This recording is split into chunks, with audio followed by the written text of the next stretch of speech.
The first item for us commissioners is the adoption of the agenda, and we have an updated agenda in front of us at our desk. Do I have a second? Any discussion? All in favor? Okay, we've adopted the agenda.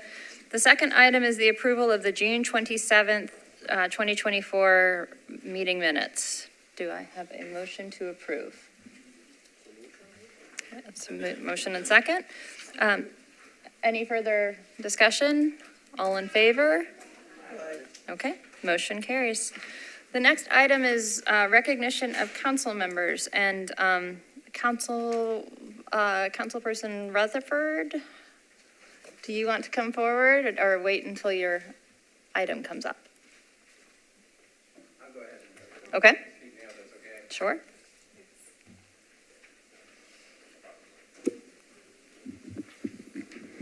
Okay, thank you very much for the opportunity. Members of the Planning Commission, I'm here on items 3A, 3B, and 36. That sounds a little strange because 36 does actually go with 3A and B, and so you might consider actually bringing those together whenever you get to them, just because they're the same piece of property, the same development, same developer. But this dates back for really a couple of years or so that this has been ongoing and being discussed with the community. And this has a prior approval from the Planning Commission during the last term, and due to changes that came along, it ended up with a re-referral. So just legislatively speaking, this is scheduled to come up on second reading, public hearing at council at our next meeting. It's been deferred while we wait for this new recommendation from the Planning Commission. But there's been ongoing community engagement over the course of the last couple of years or so, several meetings, including a meeting actually on site with nearby residents, and a lot of changes that have been added in and have come along through that community engagement. And so it's been a very positive process overall.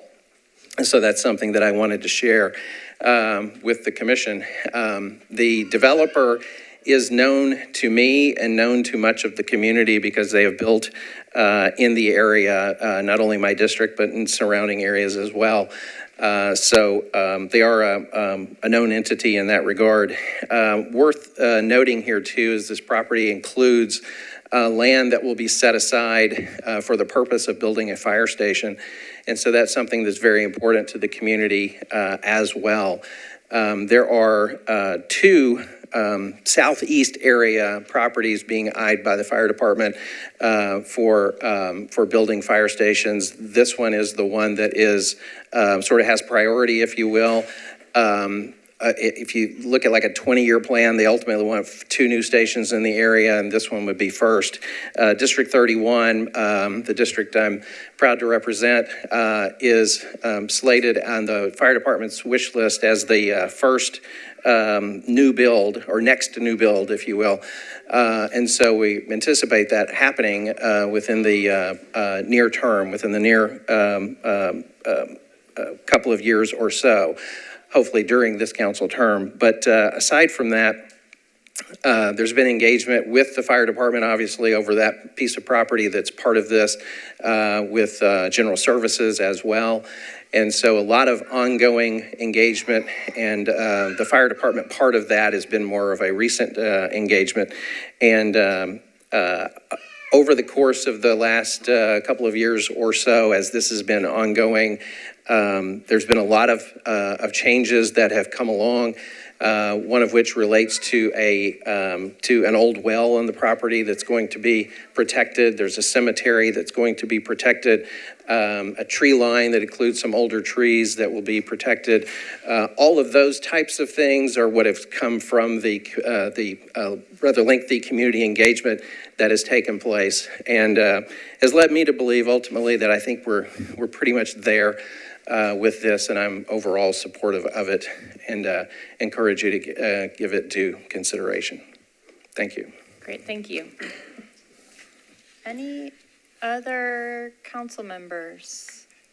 I don't think at this time. Okay. So our next item will be the items for deferral or withdrawal. Okay, our items for deferral and withdrawal on tonight's agenda start on page 4 of the agenda with item number 2, 2016 SP 019007 Silo Bend SP Amendment. Staff recommendation is to defer this to the August 8th Planning Commission meeting. On page 5 of your agenda, item number 6, 2021 SP 057001 Marina Grove. Staff recommendation is defer to the August 22nd Planning Commission meeting. Item number 7, 2024 SP 0020001 Rock Harbor. Staff recommendation is defer to the August 8th Planning Commission meeting. Item number 9, 2024 SP 016001 751 South 5th Street. Staff recommendation is to defer to the August 8th Planning Commission meeting. On page 6 of your agenda, item number 11, 2024 S025001 Madison Station. Staff recommendation is to defer to the August 8th Planning Commission meeting. Item number 14, 2024 Z028PR001. Staff recommendation is deferred to the September 26th Planning Commission meeting. On page 7 of your agenda, item number 15, 2024 Z065PR001. Staff recommendation is deferred to the August 8th Planning Commission meeting.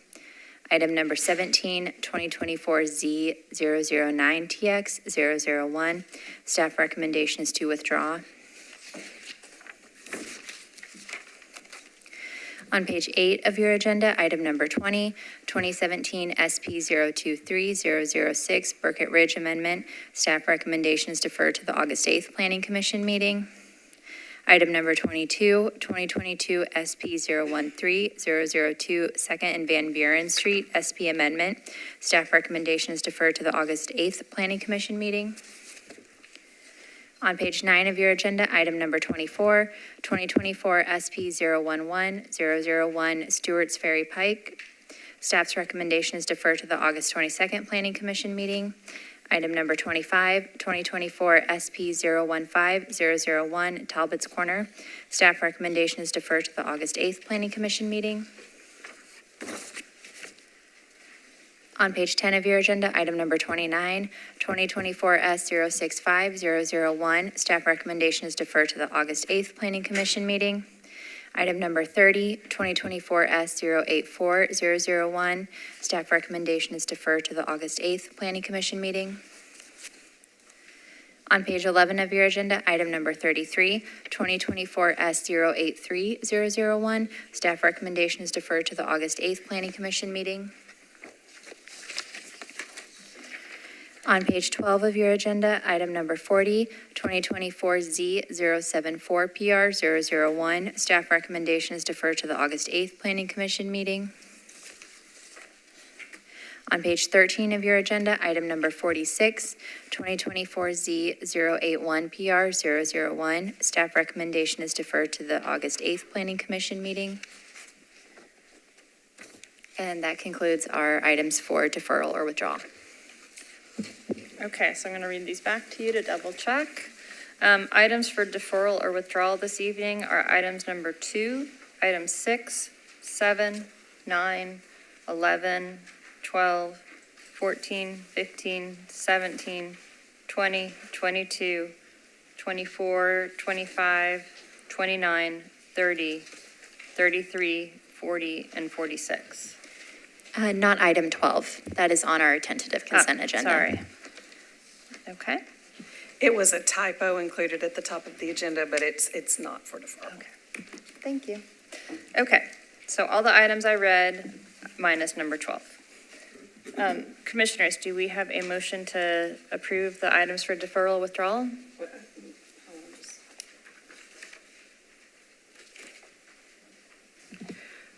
Hold on, I'm sorry. We just got a request from Councilmember Taylor who is on his way Okay. he wants to speak on item 41 and would like for that to be removed from consent. I'm sorry. on- Oh, we're just on deferrals. Yes, we Sorry, are. we will not read that one. Okay. We'll go slow. Yes.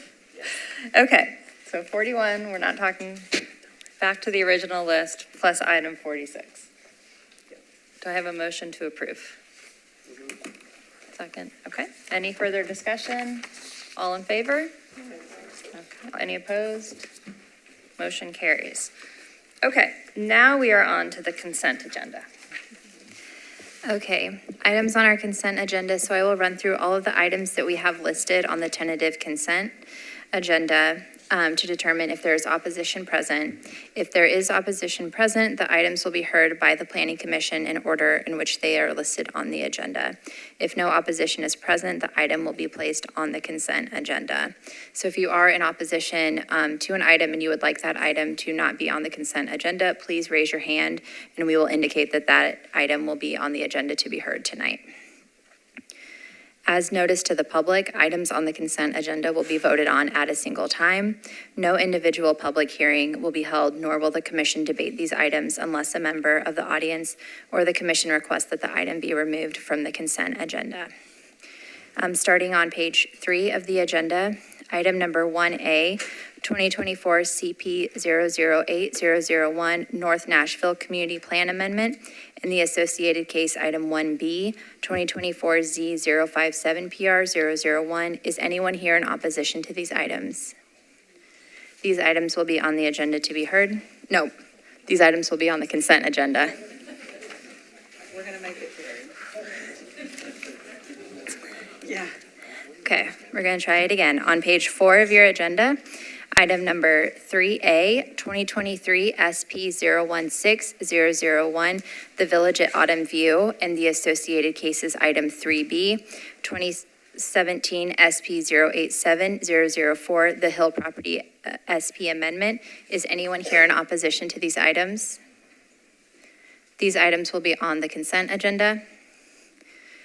Item number 4, 2019 SP 066003, Clarksville Pike Mixed Use Modification. Is anyone here in opposition to this item?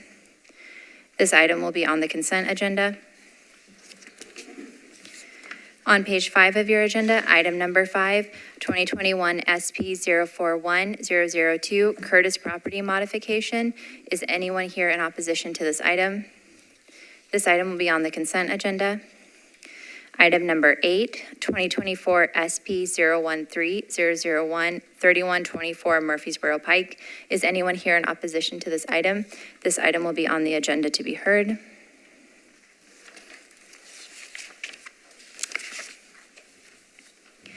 On page 6 of your agenda, item number 10, 2024 NL 002001, 815 Nella Drive. Is anyone here in opposition to this item?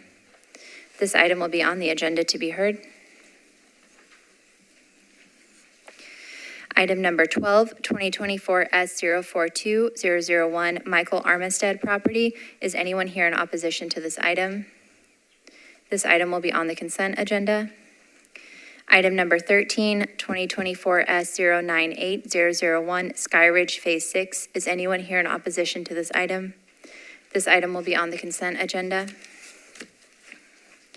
On page 7 of your agenda, item number 16A, 2024 CP 014001, Donaldson Hermitage Old Hickory Community Plan Amendment, and the associated case item 16B, 2024 Z079 PR 001. Is anyone here in opposition to these items? These items will be on the consent agenda. Item number 18, 2024 Z013TX 001. Is anyone here in opposition to this item? This item will be on the consent agenda.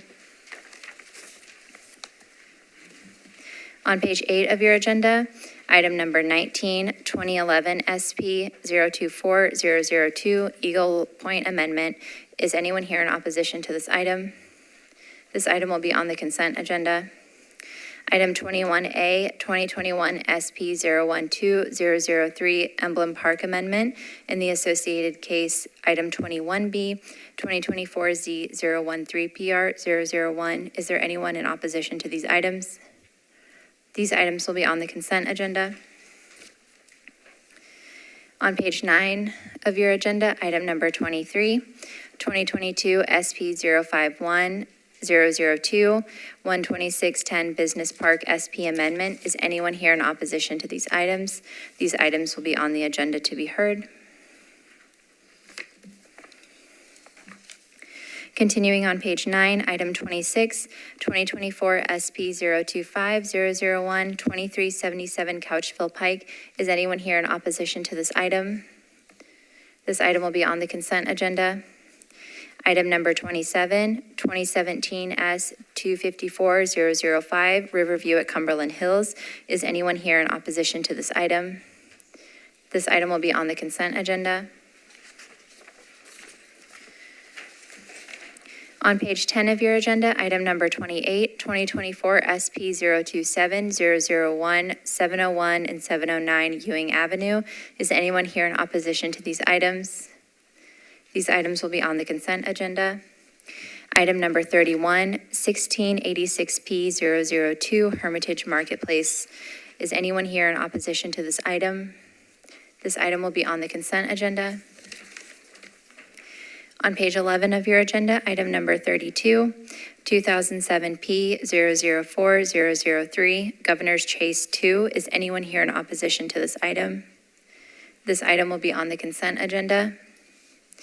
Item number 34, 6476P 001 Hickory View Community Park. Is anyone here in opposition to this item? This item will be on the consent agenda. Item number 35, 2005 UD 008 004 Murfreesboro Pike UDO. Is anyone here in opposition to this item? This item will be on the consent agenda. Item number 36, 2023 Z 049 PR 001. Is anyone here in opposition to this item? This item will be on the consent agenda. On page 12 of your agenda, item number 37, 2024 Z 053 PR 001. Is anyone here in opposition to this item? This item will be on the consent agenda. Item number 38, 2024 Z 070 PR 001. Is anyone in opposition to this item? This item will be on the consent agenda. Item number 39, 2024 Z 072 PR 001. Is anyone here in opposition to this item? This item will be on the consent agenda. Item number 42, 2024 Z 076 PR 001. Is anyone here in opposition to this item? This item will be on the consent agenda.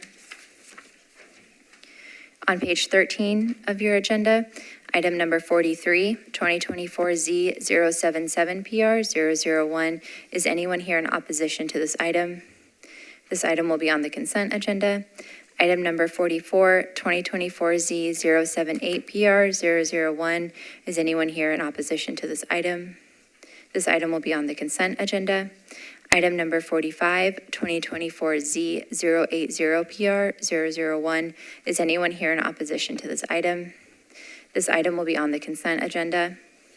Item number 47, 2024 Z 082 PR 001. Is anyone here in opposition to this item? This item will be on the consent agenda.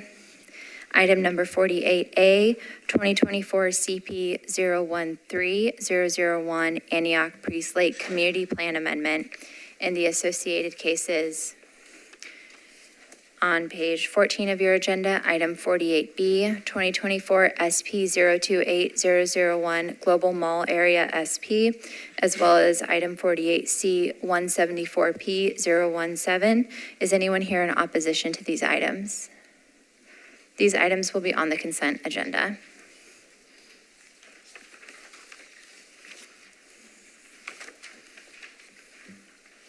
think I got it. Yeah.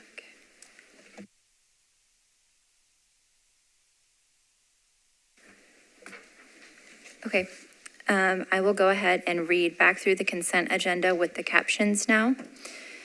As information for our audience, if you are not satisfied with the decision made by the Planning Commission today, you may appeal the decision by petitioning for a writ of cert with the Davidson County Chancery or Circuit Court.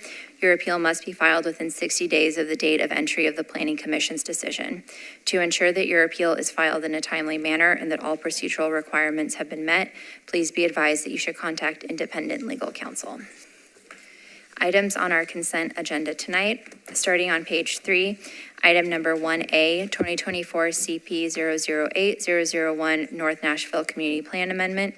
This is a request to amend the North Nashville Community Plan by changing the land use from neighborhood maintenance policy to transition policy for property at 1809 9th Avenue North. Staff recommendation is to approve. In the associated case, item 1B, 2024 Z057PR001. This is a zone change request from R6 to OR20ANS for property located at 1809 9th Avenue North.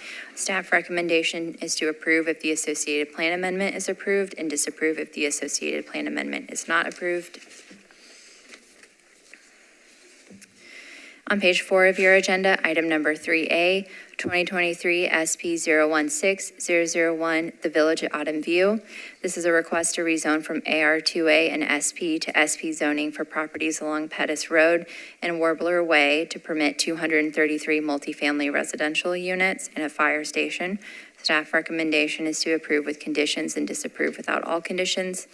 In the associated case, item 3B, 2017 SP 087-004, the Hill Property SP Amendment. This is a request to amend a specific plan for a portion of a property located at 8001 Warbler Way to remove 1.5 acres of open space from the SP. Staff recommendation is to approve with conditions and disapprove without all conditions if the associated SP is approved, and disapprove if the associated SP is not approved. Item number 4, 2019 SP 066-003, Clarksville Pike Mixed Use Modification. This is a request to modify a portion of a specific plan located along Clarksville Pike to modify the layout. Staff recommendation is to approve with conditions. On page 5 of your agenda, item number 5, 2021 SP 041-002, Curtis Property Modification. This is a request to modify a portion of a specific plan for property located along Curtis Street to modify the layout. Staff recommendation is to approve with conditions.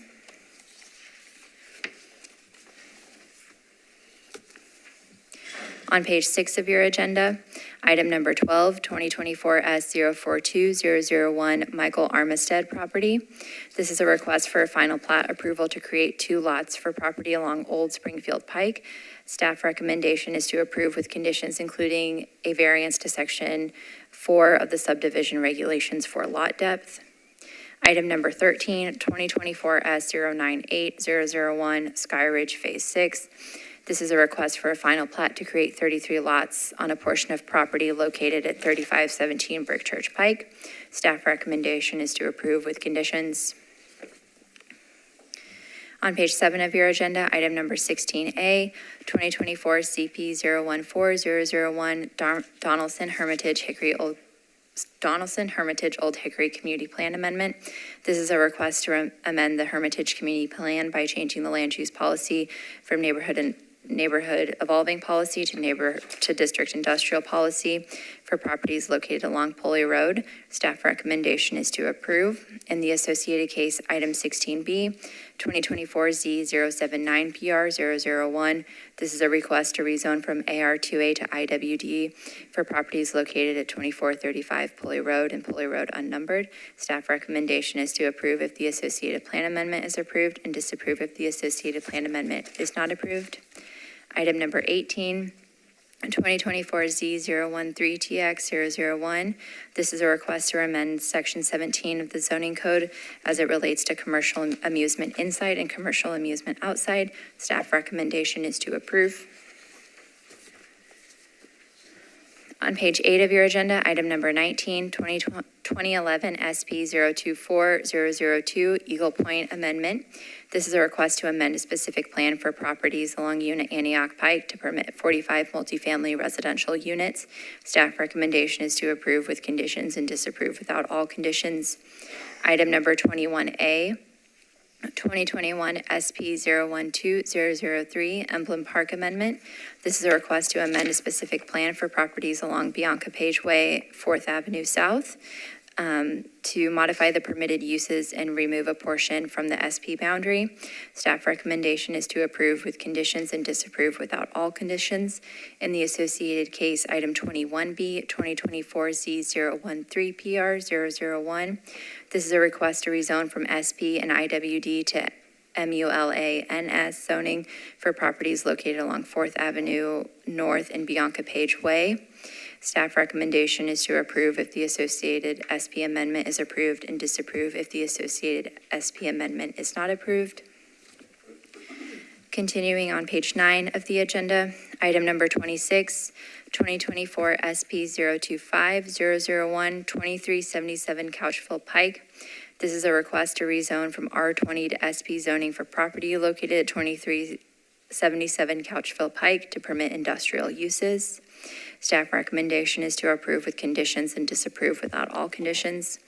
Item number 27, 2017 S254005 Riverview at Cumberland Hills. This is a request for a final plat to create 36 residential cluster lots for a total of 45 units located along East Hill Drive and Twin Hills Drive. Staff recommendation is to approve with conditions. On page 10 of your agenda, item number 28, 2024 SP 027 001 701 and 709 Ewing Avenue. This is a request to rezone from DTC to SP for properties located at 701 and 709 Ewing Avenue to permit non-residential uses. Staff recommendation is to approve with conditions and disapprove without all conditions. Item number 31, 1686P 002 Hermitage Marketplace. This is a request to revise the preliminary plan and for final site plan approval for property located along Old Lebanon Dirt Road, located within a planned unit development to permit a restaurant and remove a landscape buffer. Staff recommendation is to approve with conditions. On page 11 of your agenda, item number 32, 2007P 004-003 Governor's Chase 2 revision. This is a request to revise the preliminary plan for a PUD located along Nolensville Pike to permit automobile convenience and multifamily residential uses. Staff recommendation is to approve with conditions. Item number 34, 6476P 001 Hickory View Community Park.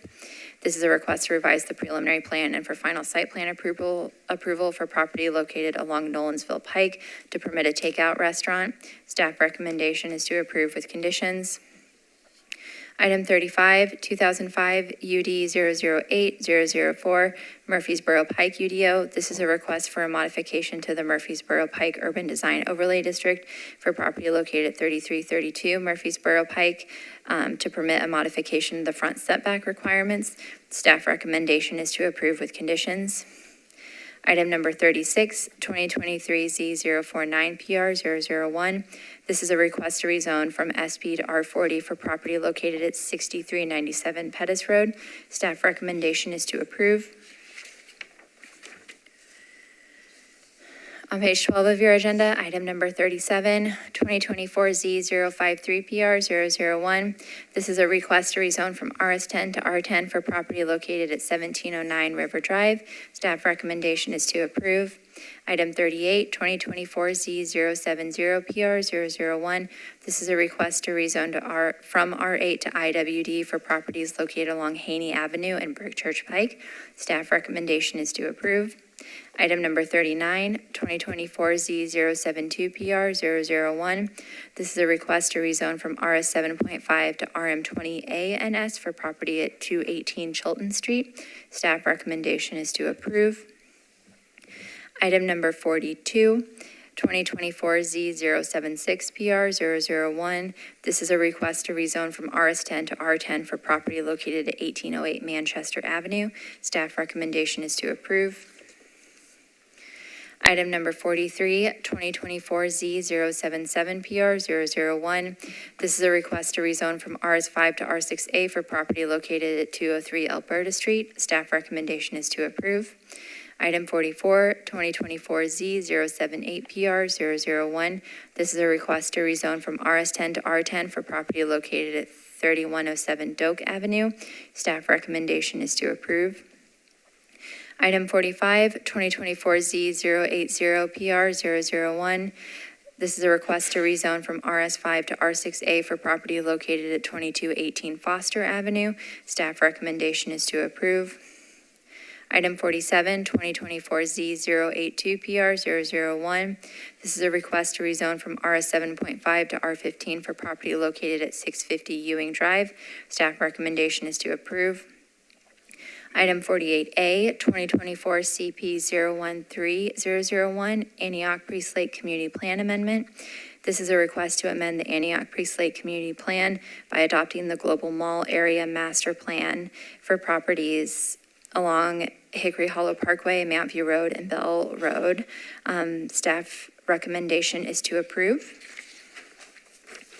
In the associated cases, item 48B on page 14 of your agenda, 2024 SP 028001. This is the Global Mall Area SP, a request to rezone from SCR to SP for properties along Hickory Hollow Parkway, Bell Road, and Mount View Road. To permit a mixed-use development. Staff recommendation is to approve with conditions and disapprove without all conditions if the associated plan amendment is approved. Disapprove if the associated plan amendment is not approved. Item number 48C, 174P017, Hickory Hollow PUD cancellation. A request to cancel a portion of a planned unit development overlay district located at 5244 Hickory Hollow Parkway. Staff recommendation is to approve if the associated SP is approved and disapprove if the associated SP is not approved. And under item H, other business, item number 49, employee contract amendments for Casey Ensign, Eric Hammer, Harriet Jamison Brooks, and Nora Yu. Item number 50, memo for DTC DRC member appointment, and item number 54 to accept the director's report. I think we made it. That was a lot. Okay, so I have to go back through this kind of slowly to make sure my chicken scratch is clear. So the items on the consent agenda are items 1A, 1B, 3A, 3B, item 4, item 5, item 12, item 13, item 16A, and item 16B, item 18, item 19, items 21A and 21B, item 26, item 27, item 28, item 31, item 32, item 34, item 35, 36, 37, 38, 39, I had a question mark about. On consent? Yes. Okay. Item 39, 42, 43, 44, 45, 47, items 48A, B, and C, and then items 49, 50, and 54. That's correct. Wow. Item 41 was pulled, right? Yes. Yeah. Okay, so commissioners, that is our very lengthy consent agenda. Do I have, what? One note, Commissioner Henley is recusing himself on items 48A, B, and C. Okay. We'll note that in the record, so just wanted to say it. Okay. Okay. Commissioners, do I have a motion to approve the consent agenda? Second. Any further discussion or questions? All in favor? Any opposed? Motion carries. And now, yes. I know it's a bit out of order, but I've noticed that 2 council members have joined us, and so if it is okay with the commission, I'd recommend that we hear from them. We have Councilwoman Stiles and then Councilman Taylor as well. That's good. Good afternoon. Thank you all so much. Thank you for your service. Hello, colleague. So I'm here, one, to thank you because you just went through the consent agenda and you included, you want me to wait? I can Yeah, wait. give it 1 minute to let everyone. If you guys don't mind taking conversations out to the hallway, that would be great, so we can continue with our agenda. Thank you.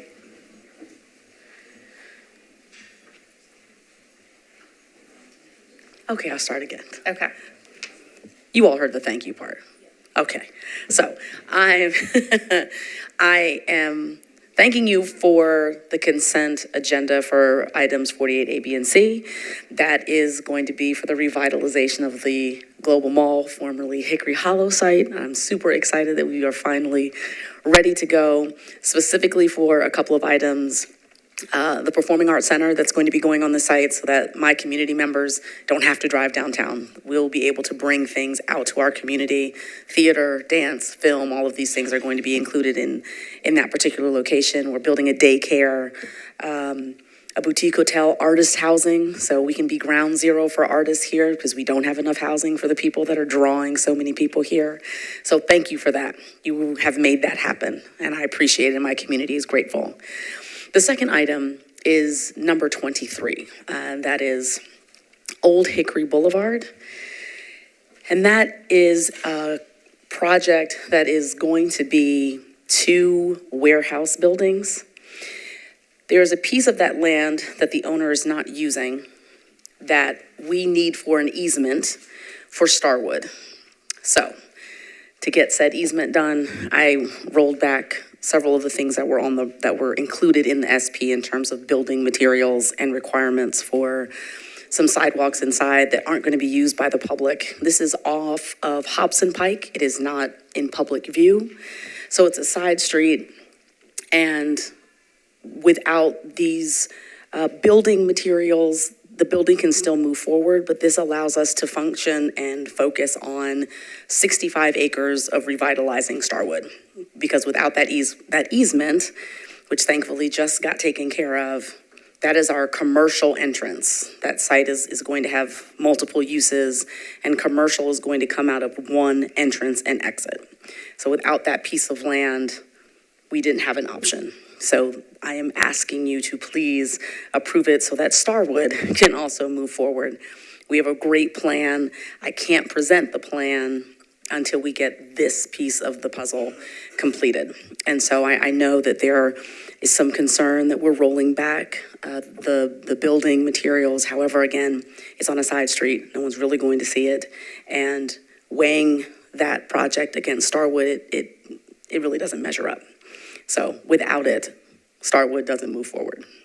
So if you could bear that in mind, I would appreciate your approval of that. And I wish I could stay and hear more, but I have to get to another event. So thank you again for your time. Appreciate it. Thank you. And thank you to the staff. I mean, that's a lot of work, I know, that's gone into that project. So well done to get it through on the consent. Councilman Taylor.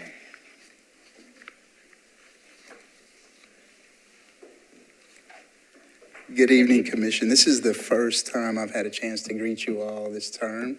So thank you for your service and thank you for being here. Very simple. Item number 41, it's on consent policy. It's very simple. It should be approved by you, right? However, I'm having some preservation conversations in that community. I generally don't come here with an item that I've asked someone not to, that I won't support when it comes to the council body, but I'm here to do so today. Had a conversation with the applicant through email, said I will not support it based on what we're working on now. Application was filed, it's on staff review to be approved. However, based on my constituents and what we're working on there, if it comes to the council body or is asked to come to the council body, I will not move it. So I just wanted to let you all know that. So I came down here just for that. So that's all that I have. So good to see you guys. Thank you all for serving. Have a good one. Thank you very much. Okay, So I think we are now back on track with our agenda, and I think, if I'm right, we have 4 items to hear tonight. Item number 8, item 10, item 23, and 41. Is that really it? Missing anything? Okay. All right. Well, let us get started with item number 8.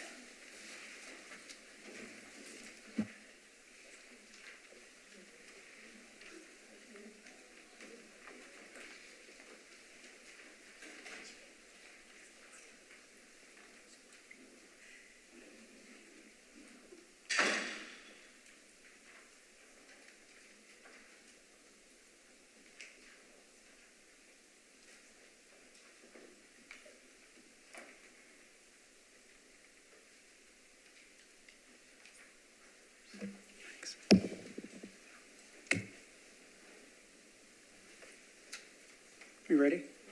Okay. This is item 8. It is, I think I went the wrong direction. It is a request for preliminary SP approval to permit 171 multifamily residential units on the 2 properties outlined in red. The total land area is a little over 19 acres. The site consists of wooded areas and open field. A TVA and colonial pipeline easement bisects the site. Surrounding zoning districts include AR2A, RS10, RM9, and SP. Adjacent land uses include single-family residential and vacant land. Staff recommends approval with conditions and disapproval without all conditions. The zoning is agricultural and residential, and a portion of the site is within the Murfreesboro Urban Design Overlay. This is the proposed site plan. It includes 171 multifamily units with a density of approximately 9 units per acre. There are 2 housing types and include 150 front-loaded units and 21 rear-loaded units. The 21 front-loaded units are highlighted in yellow. All units are limited to 3 stories and 38 feet. Access to the units is from new public streets and private drives. The public streets are highlighted in blue on the screen. The public streets that bisect the property is designed to be a collector. The 21 front-loaded units all fronted to the proposed public street. Sidewalks are provided along all public streets, and there is an internal private sidewalk network. Plan includes an extension of Hamilton Glen Place, which runs parallel to Hamilton Church Road. Approximately 1 acre along Hamilton Church Road is designated as active open space. The plan includes examples of unit types. The top units are rear-loaded and will front onto the proposed collector. The bottom units are the front-loaded and are oriented to private drives. Policies are suburban neighborhood maintenance and suburban mixed-use corridors. Suburban neighborhood maintenance is intended to maintain the general character of developed suburban residential neighborhoods. Suburban mixed-use corridor is intended to enhance suburban mixed-use corridors by encouraging a greater mix of higher density residential and mixed-use development along the corridor. As detailed in the staff report, staff finds that the proposed SP is consistent with the land use policies. It provides for additional density as well as additional housing options. The plan provides for an adequate network of public and private sidewalks, providing for efficient and safe pedestrian movement. The plan provides a planned collector street consistent with the major and collector street plan. The plan also provides active open space. In conclusion, staff recommends approval with conditions and disapproval without all conditions. Thank you very much. Okay, we'll go ahead and open up item number 8, the public hearing. Is the applicant here?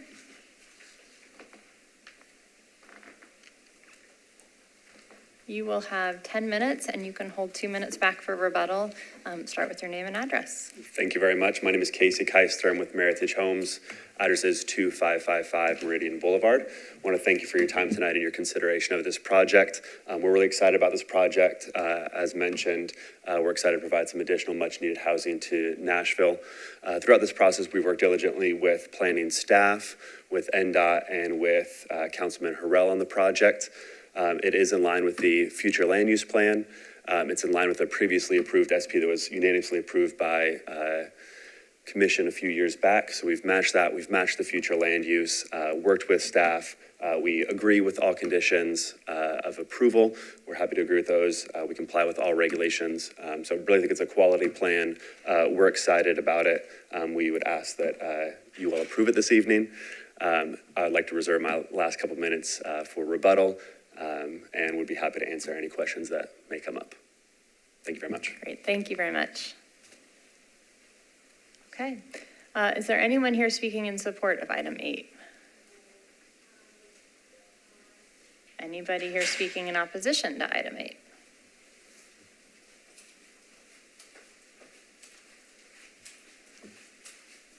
Good evening, or afternoon. Twanachik, 5967 Cane Ridge Road, speaking on behalf of Cane Ridge Community Club. We had several meetings across Murfreesboro Pike with other residents as a result of trying to work on the entire southeast.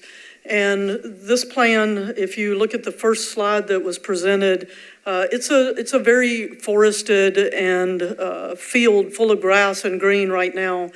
And although they have 1/19 of the plan set aside for green space, if you look at the overall loss that we're experiencing in our area, that is too little green space, and specifically, there is zero undisturbed green space. The other thing that we talked about in the past was that we all feel that the really higher density belongs along the pikes, the corridors, and that if we're going to be doing well with the transit plan that is being formulated, then we need to put the density on those pikes. And this plan actually lacks a lot of density. It also lacks some of the multi-use stuff that should be right on Murfreesboro Pike, like's happening in other areas just beside this, because otherwise now 171 more units have to get out and drive and go somewhere. It also lacks the pull-offs that we're asking for so that bus service and ride shares and all of that are easier to accommodate. We want that kind of stuff built into the developments. But mostly it doesn't have any undisturbed green space. And if you look at the old Metro aerial maps back to 1996, that's what's available online right now on the property map section. And it shows these old growth cedars that are there, and on the plan that they've presented, all of them are gone. So we would ask that there be a condition of having more preservation of undisturbed, true undisturbed green space on the property, and that can be accomplished by moving the greater density up onto Murfreesboro Pike section and let it feather back into the neighborhoods and have some multi-use so that people don't have to leave and we create traffic situations, excuse me, moving forwards. Thank you. Thank you very much. Anyone else speaking in opposition on this item? If not, the applicant, you're welcome to have your 2 minutes for a rebuttal.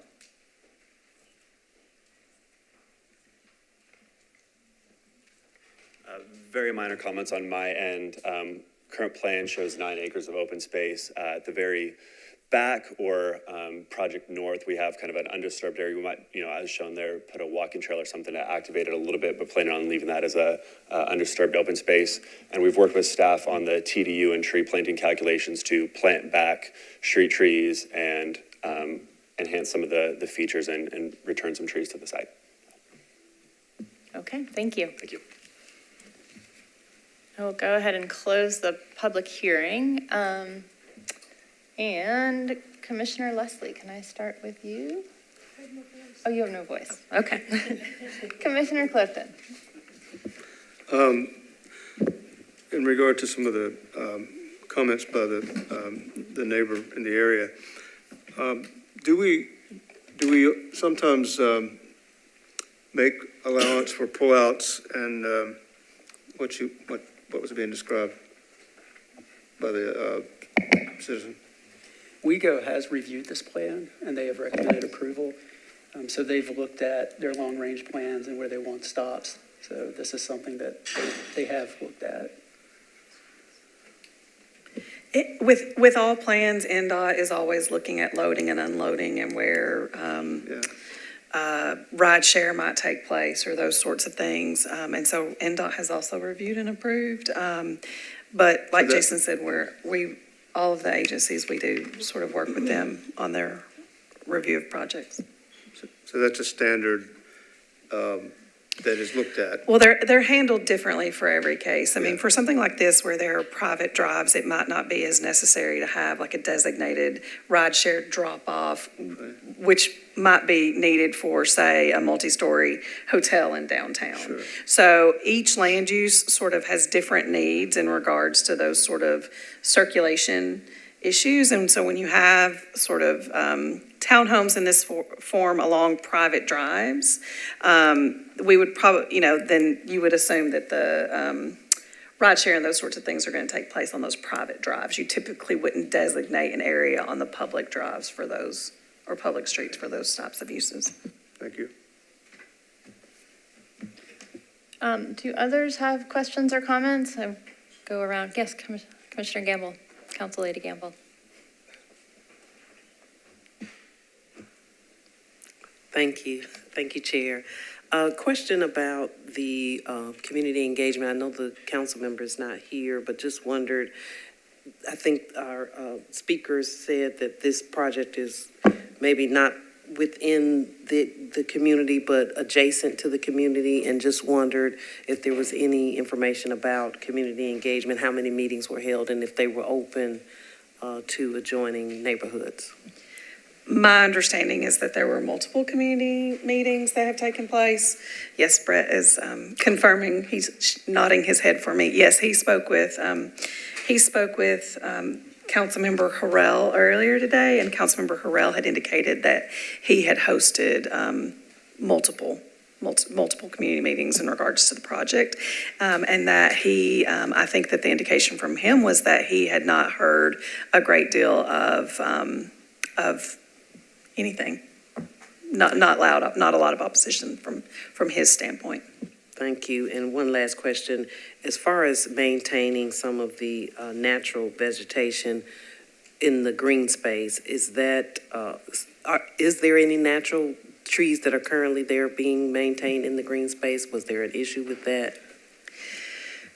So a lot of the times when we're looking at land use policies, I would say that there are some policies where we always think it's important to maintain trees where we can. I think there are some policies or some policy areas where the goal of tree preservation might rise to the top, where along a corridor where we're mixed use, the goal of creating housing probably rides to the top. And so we're sort of always trying to balance those different goals. There is open space throughout. There are some areas on the northern portion of the site that will maintain some trees, but along our corridors, especially in this location, sort of housing would be the top priority as opposed to natural preservation, if you will. Thank you. Yes, Commissioner Dunn. So regarding the comments about the multi-use and the absence of sort of commercial entities around there, what is the proximity to any kind of commercial establishment, or will people have to get in cars to go anywhere? Any kind of grocery stores or? So looking at this area, I mean, there is still undeveloped property within the larger community center, mixed-use corridor policy. And the way that we sort of think about policy areas, for instance, mixed-use corridor, we would not envision necessarily that each site itself is mixed use, but that the policy area as a whole has a mixture of uses. There is this area of mixed-use corridor, which there are still land property to be developed. And so the policies, even the mixed-use corridor policies, are primarily residential with key intersections or whatnot that might feature a mixture of uses. So right now, it is true there may not be a commercial use for these new residents to be able to walk to. But the long-term goal would be for the corridor as a whole to have a mixture of uses. And a lot of the times you actually just need more residential before you can sort of see that evolution into a true mixed-use corridor. Does that help? That makes sense, yeah. And does staff take, when those other parcels are looking to be developed, does staff take that into account in terms of the corridor impacts and the need potentially for a commercial area to be established versus more? There is a good bit of commercial sort of not terribly far from this site. Already there's a Walmart that is sort of already developed to the northwest. And so there is sort of a key intersection that has a concentration of commercial uses already. And so if anything, I think probably we see that this corridor needs more housing.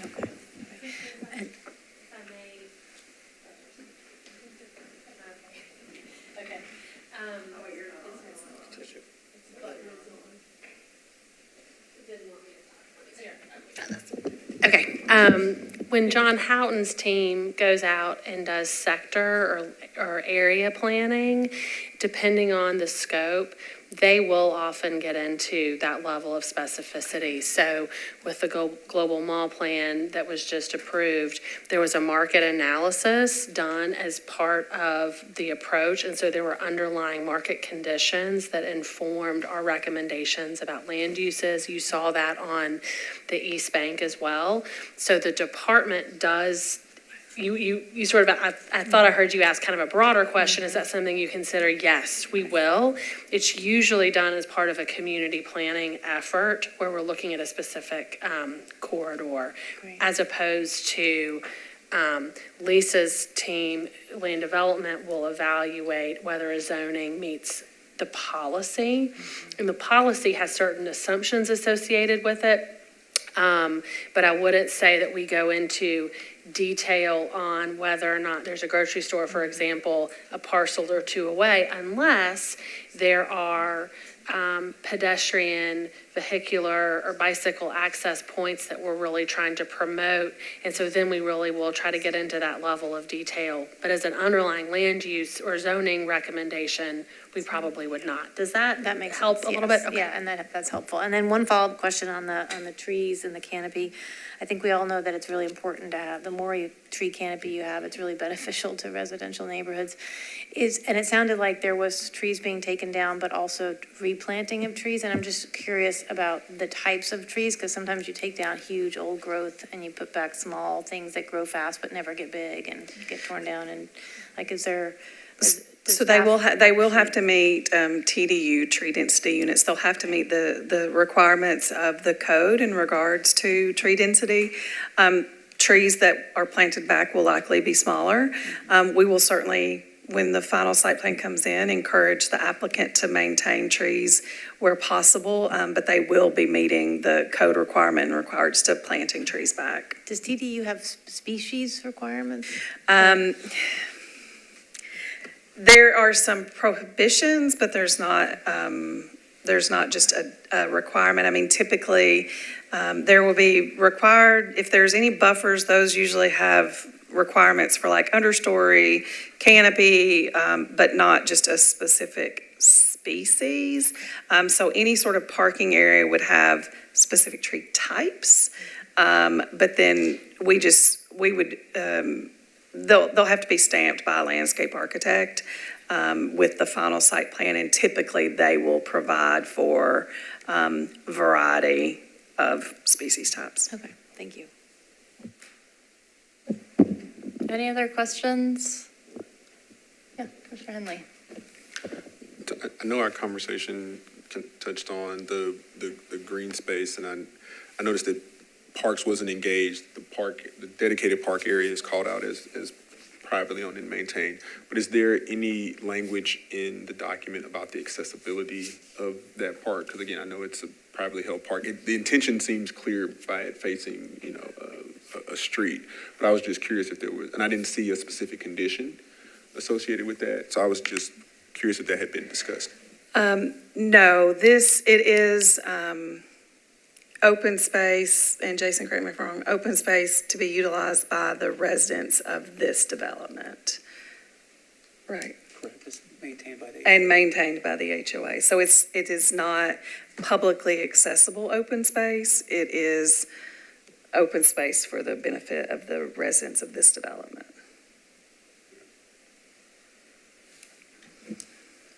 That answers my question. I think I better understand why the condition's not there when we've had similar ones before. And then I mentioned that only because I know we're not, I wear the hat of being on the Greenways Committee, and I don't think Murfreesboro Pike has really been one of our kind of heavily engaged corridors. But again, as I think we're encouraging more and more of that, I don't know if it's worth thinking about those opportunities, particularly because this property connects a neighborhood, in a unique fashion, connects a neighborhood, and then connects to a major corridor. But I do understand there's some public access and then, again, a private community.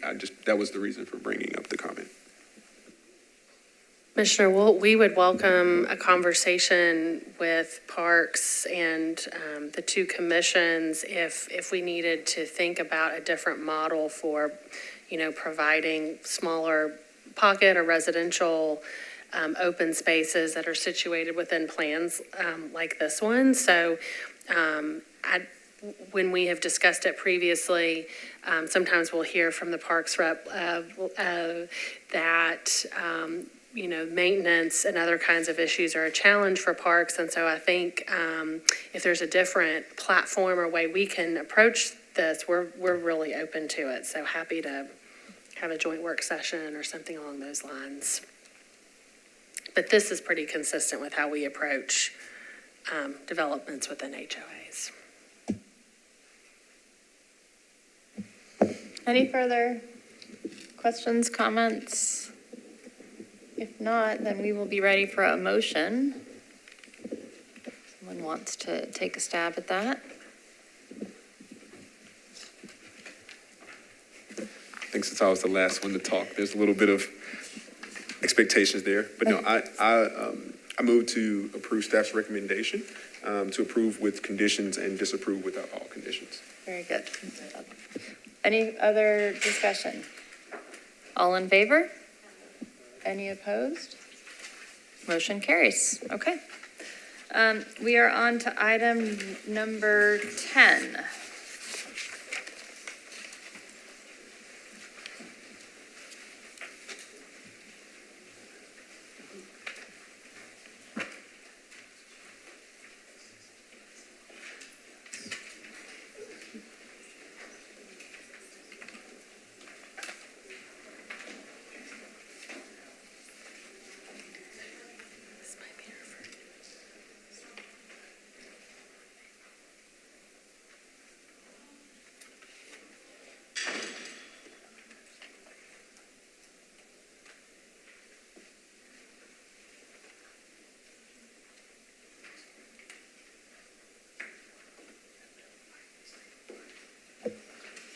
All right, so this is item 10 on the agenda. The applicant located at 815 Nella Drive is requesting to apply a neighborhood landmark overlay district. Staff recommendation is to approve with conditions. This site is located along Nella Drive, west of Green Acres Drive, is one parcel, approximately 0.61 acres, with an existing single-story residential structure. The surrounding zoning is R20 with RS20 to the north of the subject site. And this property is located within the Pleasant Hill neighborhood and within a historic landmark overlay district.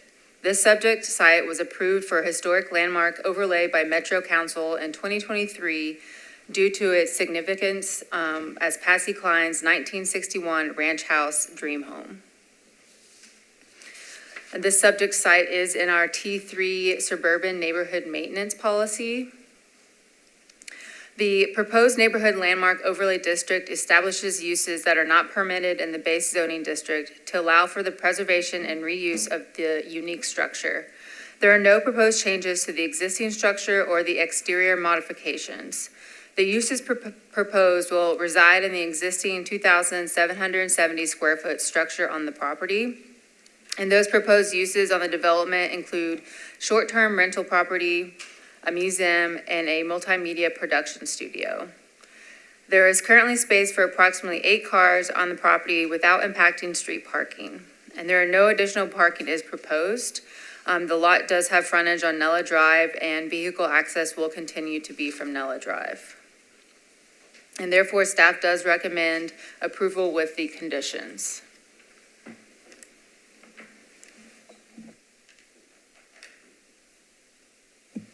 Thank you. We'll go ahead and open up this item for the public hearing. Is the applicant here? Hi.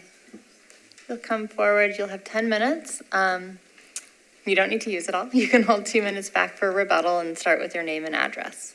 Awesome. Natalie Hannigan, here for 815 Nola Drive. I have been working closely with Savannah in planning and my councilwoman, Jennifer Gamble, to answer questions. I agree with all of the conditions that planning has proposed. I would limit it to one use at a time, so to make sure there's not too much traffic, not too much noise, not too much anything.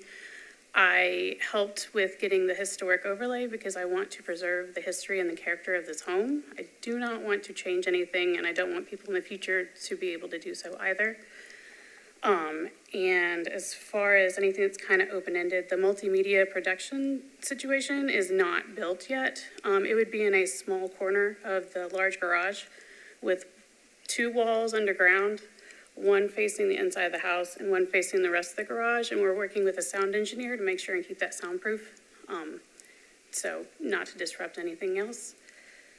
And yeah, I would just like y'all's consideration and approval, and I'll save my last 2 minutes. Thank you.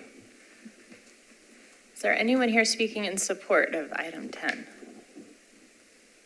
Anyone speaking in opposition? If you want to come forward, you'll have 2 minutes. Good evening, everyone. And we need your name and address to start. Okay. My name is Judy McKenzie, and I live at 818 Nella Drive. I'm one house down and across the street. And I'm here to save a tiny little street with 1963 houses. They're ranch houses. Beautiful lots with lots of trees. And the neighborhood is against this. And there has been some changes. I have not met the owners. This is the first time I have seen her. She doesn't know me. I do not know her. And so I'm just going to read the email that I sent to Councilwoman Gamble.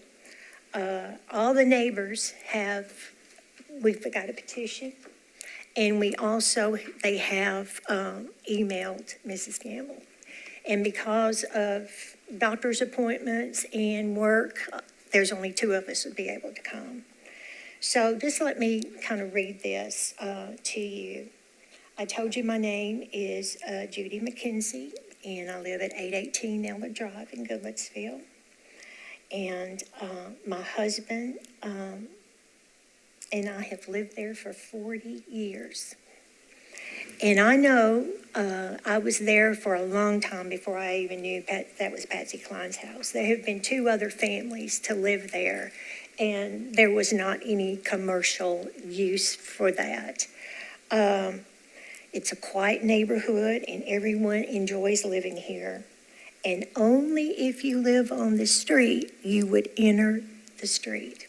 It's not a drive-through.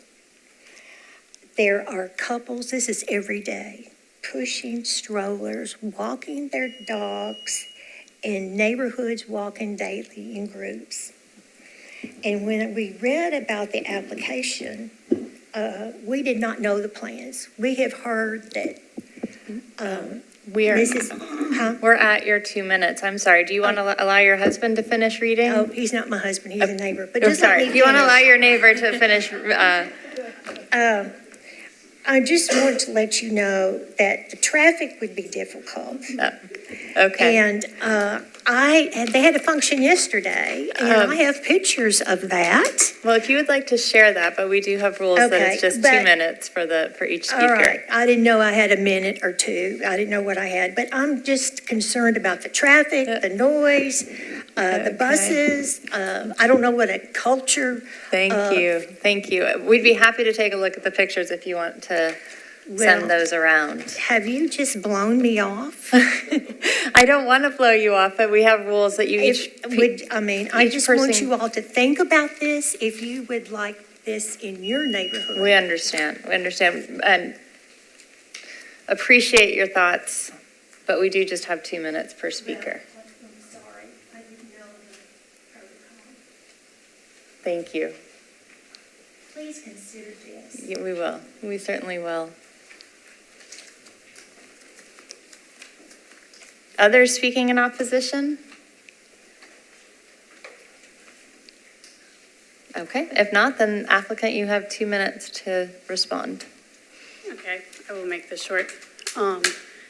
I do not foresee a reason of it making traffic any worse because I have strangers now that stop by the house and like park in the driveway and ask to see the house when I'm there.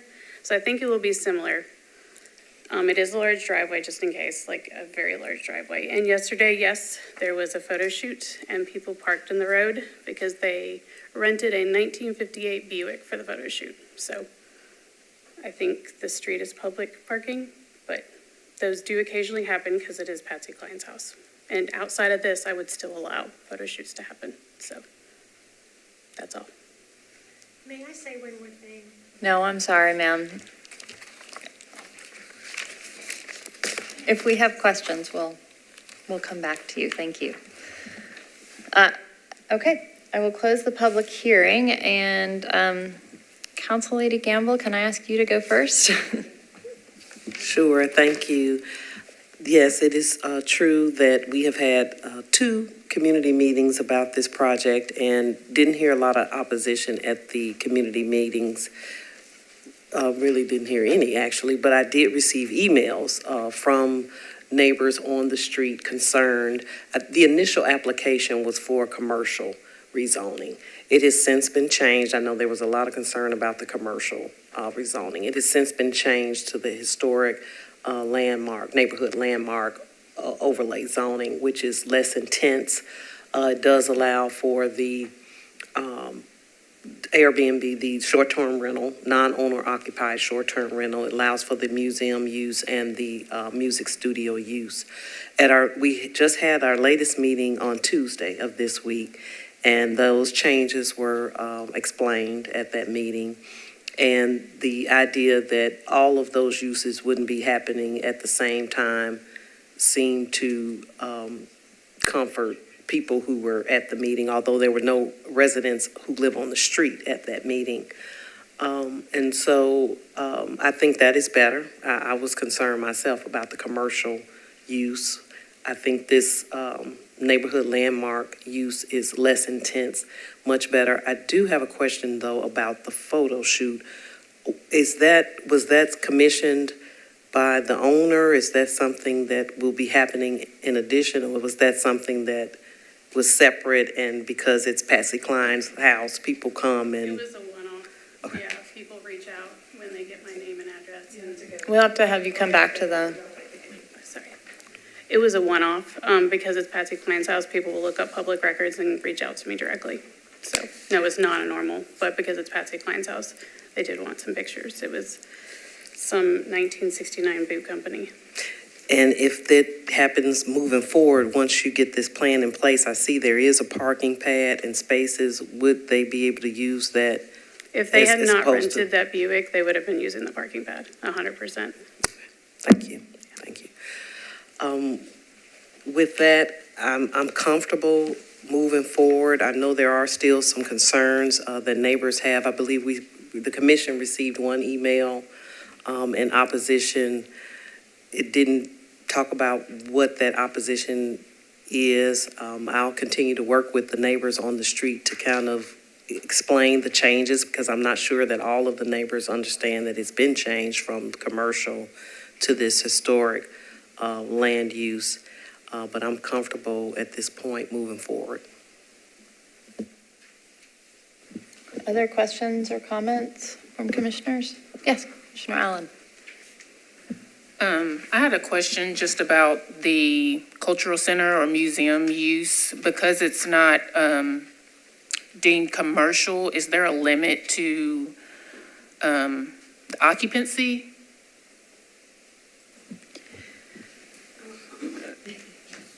It would be based on fire occupancy limits. Mm-hmm. So neighborhood landmarks are a bit unusual. We don't have a ton of them.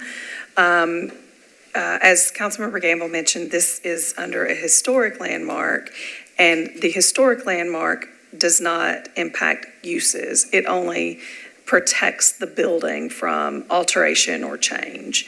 A neighborhood landmark can be placed on a property that is important to the area. It doesn't necessarily have to be sort of capital H historic, the way that we think about it. It can just be like an interesting building or something. In this case, this one's already historically designated, and so the neighborhood landmark is then placed on top of a property that's zoned residentially to allow it uses that would not otherwise be allowed under the base zoning, for the purposes of adaptive reuse and preservation of some important thing. And so, no, there would not be sort of limits. It would just be based on fire code and how any other occupancy limits would be measured. Okay. I just asked a question because I think it's fair to just consider, just thinking, you know, if I live next door, across the street, if this same cultural center or museum seems like it's commercial to me, and maybe it's just how you define it. So I just trying to understand if there's a restriction on it, you know, it not being a museum at 9 o'clock at night, or there being, you know, a lot of people on the site at once, causing a disturbance to the neighborhood. So what would prevent it from disturbing the residents in the neighborhood? So you can put conditions on a neighborhood landmark, but I think that you have to always be cognizant of the enforceability of those conditions. Hours of operation are conditions that we have seen placed on some neighborhood landmarks. It is allowing a commercial use. That's the intent of the neighborhood landmark, is to allow uses that wouldn't otherwise be allowed as an adaptive reuse. You can do hours of operation. Those have been done in neighborhood landmarks in the past. Limiting, saying only a certain number of people at a time, that would be a difficult enforcement condition. Understood. Councilor Gamble? Thank you. I did want to add that there are several historic landmarks in this community. We have the Hank Snow home, we have the Johnny Cash home, and they have similar allowances. We haven't had any issues, and I'm not saying that couldn't happen, but there is a precedence for this in that community, and so I just wanted to put that out there as well. Yeah, Commissioner Clifton. Well, I think this is a very positive suggestion. I think we're the kind of a city and county where there are a lot of historic things that have happened. It's part of who we are. There's a great deal of interest in that, and a lot of active groups that promote that. I don't blame people for wanting to ask questions and whatnot, but from a planning standpoint, I don't see this as a major issue at all. It's political, perhaps, depending on, you know, how many people in the area, and that's not really our call. But from a standpoint of who we are as a city and the different obvious attributes of this particular place, I would be supportive of this. Thank you. Any other? Oh, yeah. Do you have your mic on? Sorry. Thank you. The applicant mentioned she wasn't intending to use more than one of these commercial uses at a time, but I don't see that restriction in the conditions, and I'm wondering if that's just a voluntary thing, or is that a condition that planning had intended to impose? Maybe it's somewhere else. It's just, I don't see it.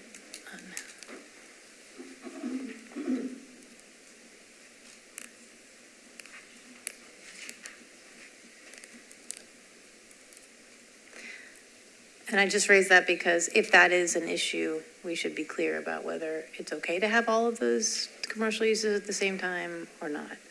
And if not,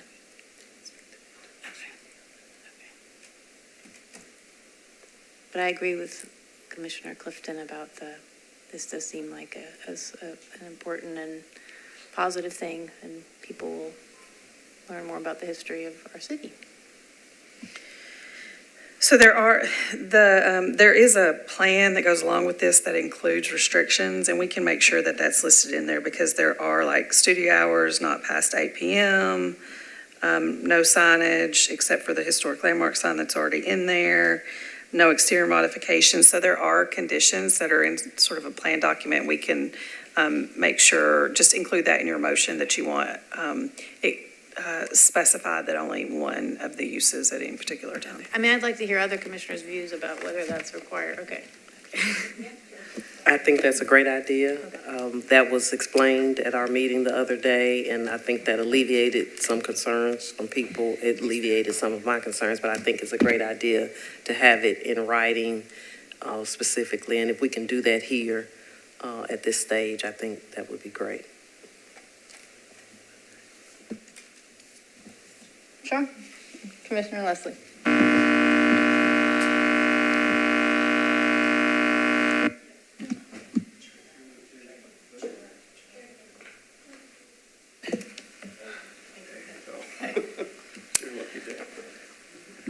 Patsy Cline is my favorite country artist. Crazy, the song Crazy. But I wanted to know, is it allowed short-term rental? That would be one of the permitted uses, yes, not owner-occupied short-term rental. Just limited to one. So how many units are there? It says Just limited to one unit. just one. So They could use the whole house? yes, but it would be limited by the other regulations of short-term rental property in regards to occupancy. We didn't want it to be in a situation where there could be, try to get multiple permits in the building for bedrooms or whatever, so we said limited to one permit, just to make sure it was as tightened up as possible. Well, I'm just curious, if you want to maintain the integrity of the property, wouldn't it be counterproductive to allow it to have short-term rental? I mean, if you wanted the historical significance of it, but then you allow short-term rental in the same property? I know I sound funny, but... I mean, I think our review would be whether or not it's appropriate based on the standards of the neighborhood landmark, and we found that it was. I don't think that it is sort of our role as planning. The historic landmark or historic regulations are regarding the exterior of the home. And so our review is just based on the standards of the neighborhood landmark, and we found that it was appropriate. One more question on that. This is not an area where you could have non-owner occupied short-term rentals without the neighborhood landmark, right? That's correct. Owner-occupied short-term rentals would be permitted within this zoning district at any of the properties, but not owner-occupied would not be permitted, which is why it's listed as a use permitted with the neighborhood landmark. The neighborhood landmark is enabling that use. Do we have any idea, or I can ask, how many bedrooms are there? I'm just trying to get a 4. And what would that allow with the? I would have to look at, we don't administer the 10 short-term people? rental standards, so I don't know the answer to that, but I can look it up. Okay. I mean, 10 people, and if this could possibly have 10 people, I do see that being a potential disruption to the neighborhood.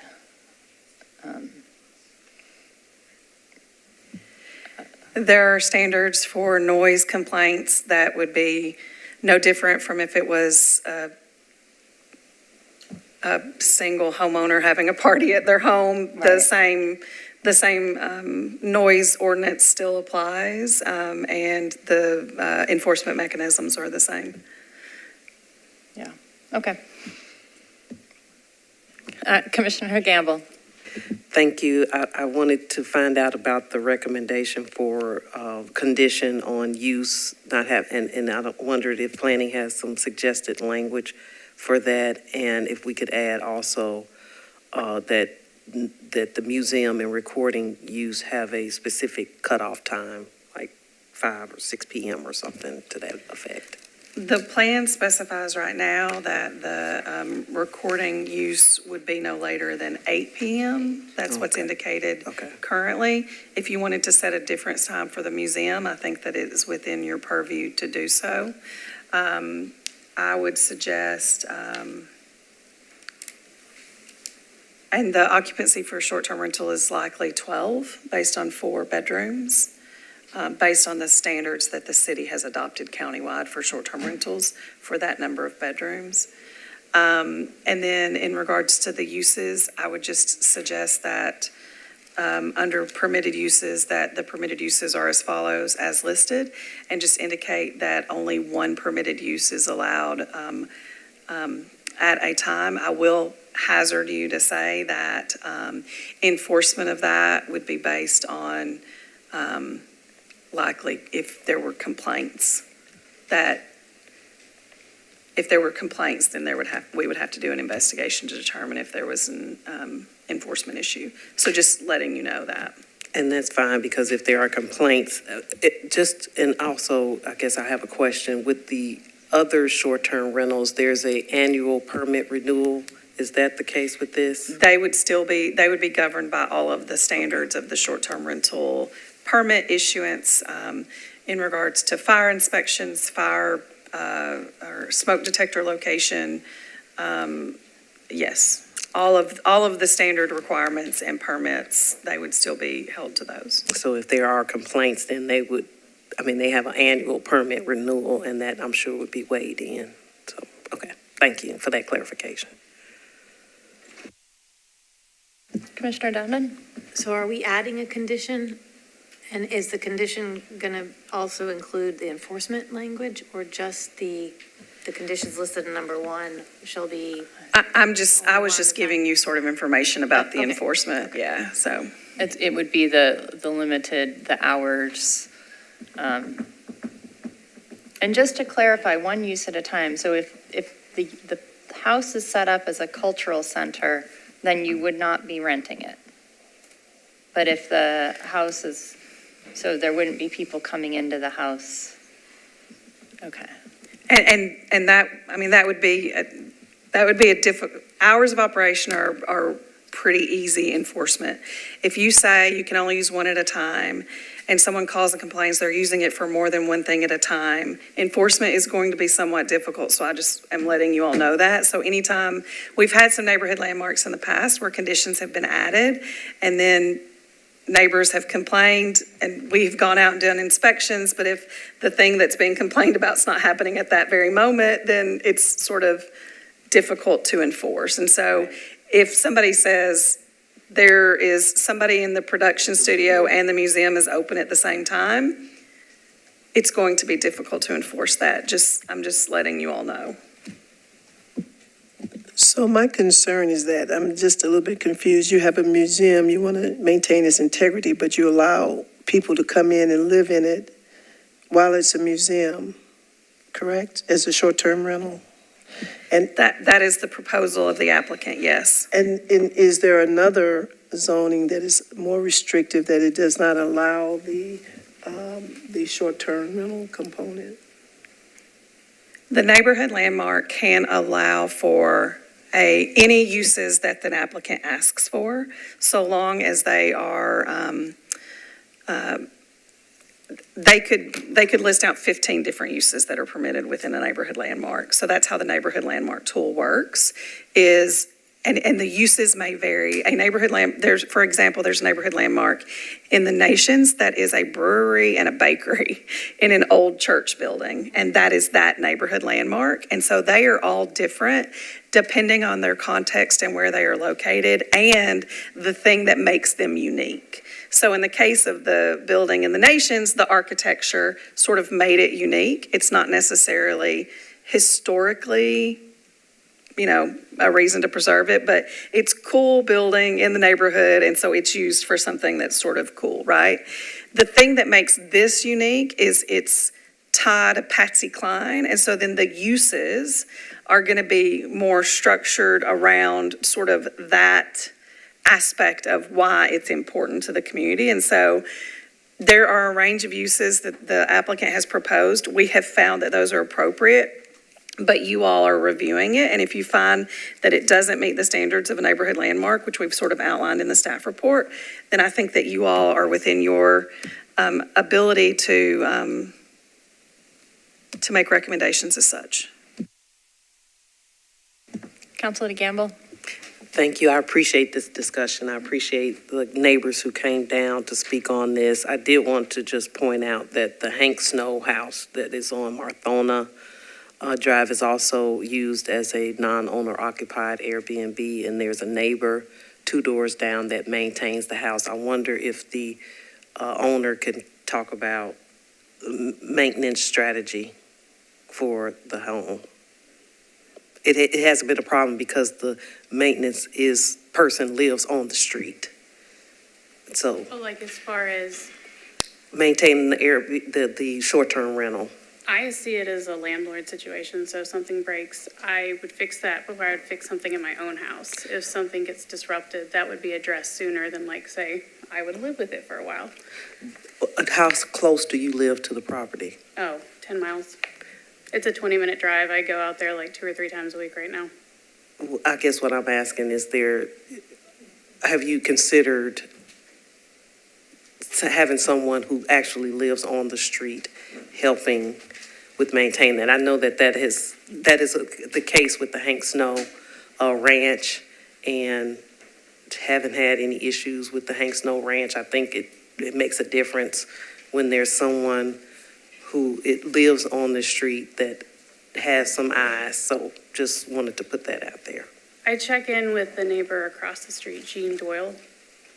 Like, she'd be the first one, like yesterday when the cars were out front, she totally messaged me. She's like, what's going on? I was like, a photo shoot. They'll be out by 8, I promise. And they were out by 8. So, I mean, I kind of have inside eyes with that because her office, it's funny because her office literally overlooks the house. Like, she's the one directly across the street from me. So when like people are in and out, if there's a looky-loo, as she calls them, who like goes in my yard, she's like, someone's trespassing. And I'm like, I can't do anything about it right now. It's Patsy's house. Thank you. For planning, I don't know that there's any way to put that kind of condition, is there? I just caution, you all can add conditions. I caution against adding conditions that will be difficult to enforce because there's then an expectation that they will be enforced, and it would be difficult to prove a violation of such a condition, and the remedy for a violation is probably environmental court, and right. So I would just caution. My advice, based on everything I've heard, if you're ready for a little feedback, would be to include a condition that you not have concurrent uses. There's precedent for that in the neighborhood. And then I think if you want to pull from the plan document that goes with this, that I think had an 8:00 p.m. Close time for the studio, you could certainly entertain that. And then Councilwoman, I think in your capacity so this is a recommendation for council.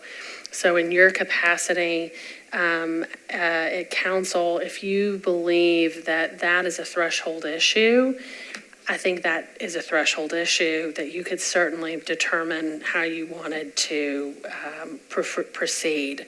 And so then I think that gives you some room to make that clear and then can opt that direction. Can I just That would be my caution? suggestion. I'm sorry, Director, can I just caution one more thing as well, is limits on occupancy. If I were you, I would probably stay away from attempting to limit occupancy. There are some legal pitfalls there.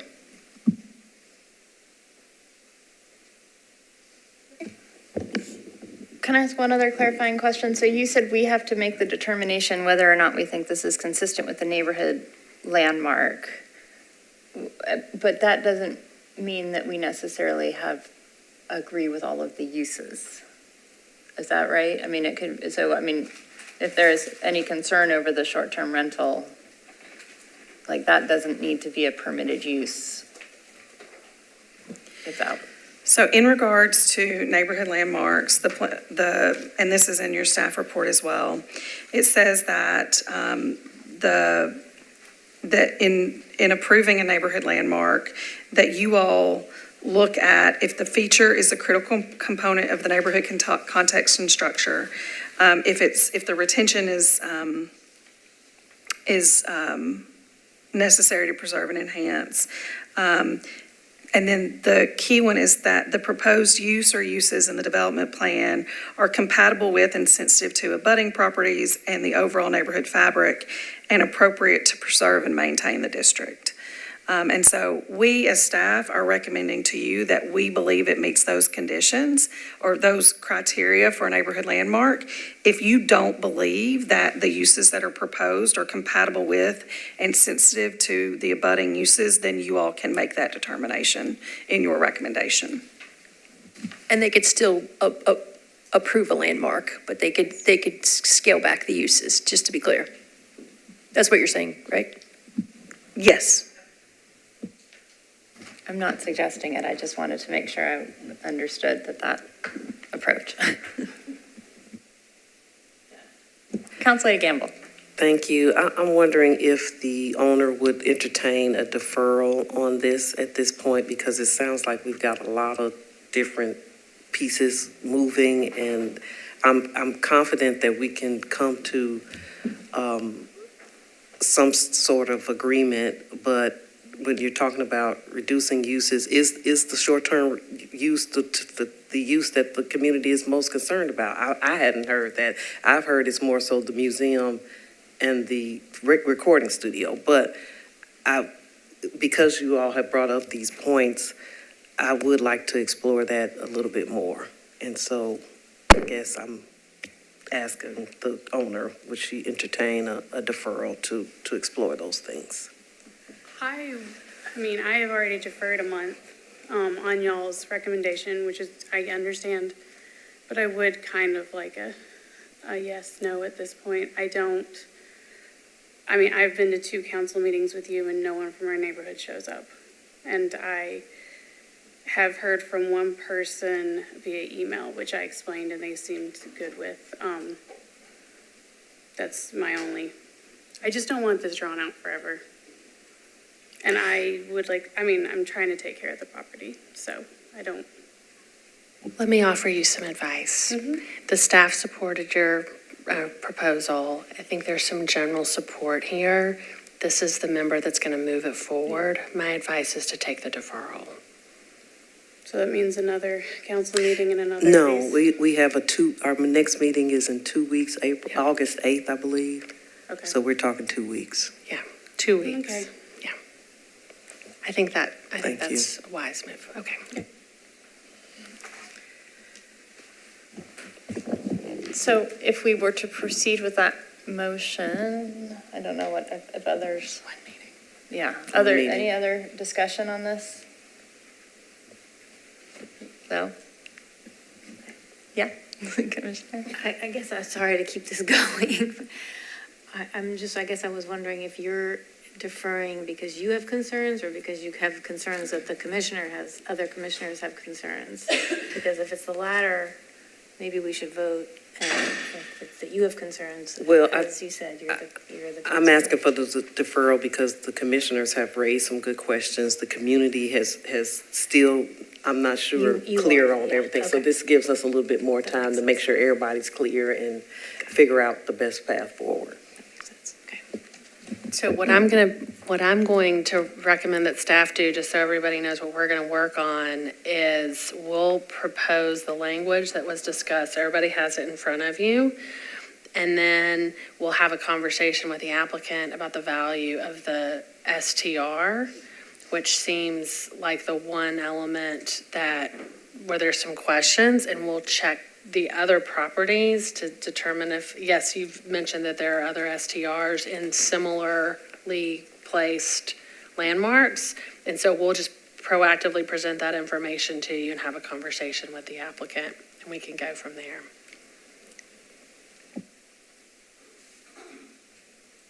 Okay, so we need a motion. Move we defer for one meeting? And as part of that, do we leave the public hearing open, or can we close the public hearing? Okay. Do you want to add that to? She was bothering me, I didn't hear. I was asking whether or not we wanted to leave the public hearing. Yes, I actually did mean that, yes. Okay, Close so the we public hearing. leave it open, or close the public hearing? That's what the director's advice. Oh, yeah, I see. Well, It's I your actually, choice, of course. I think probably we should leave it open. Okay, so do we have a second? Okay, so the motion on the table is to defer one meeting, leaving the public hearing open. Any further discussion? All in favor? Any opposed? Motion carries. Okay.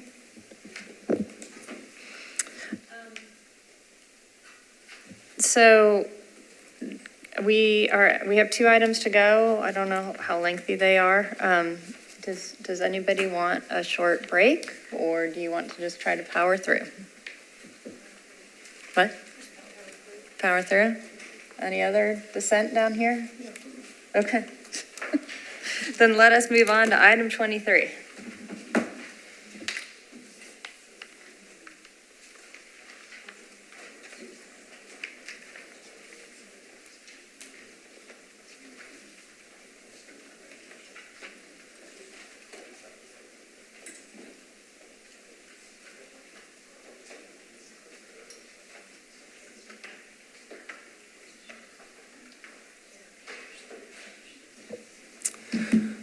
I am Matt Shank, and I will be presenting item number 23 on tonight's agenda.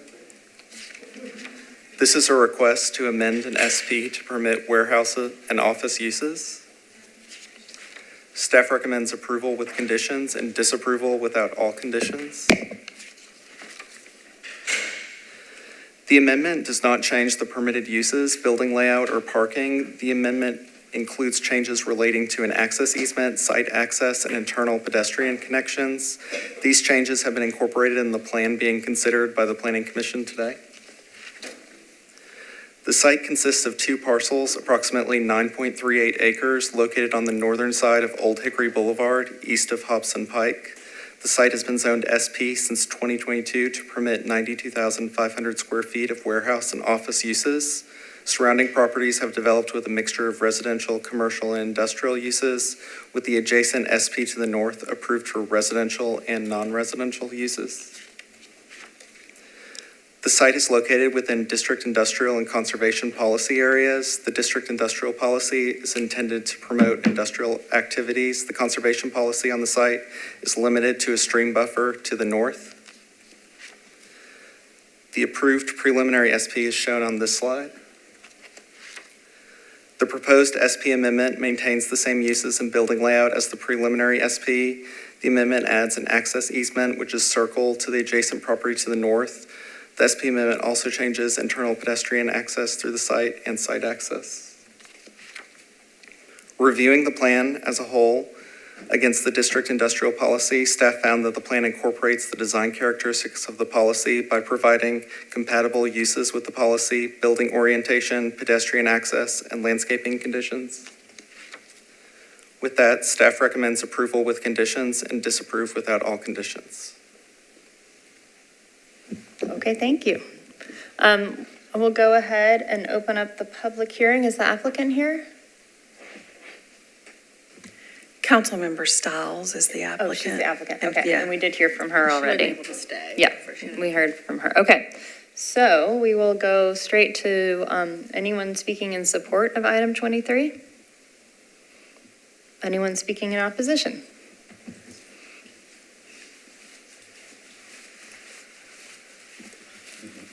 Hey there, thank you, Twanachek, Cane Ridge Community Club. Again, we had oodles of meetings over this. This is an interesting dilemma.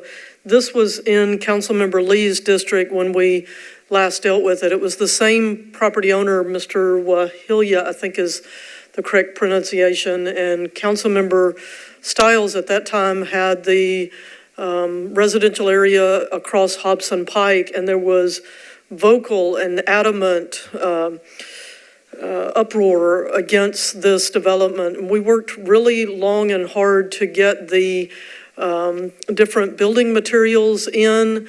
We also put in a prohibition there for truck traffic from 11 p.m. until 7 a.m.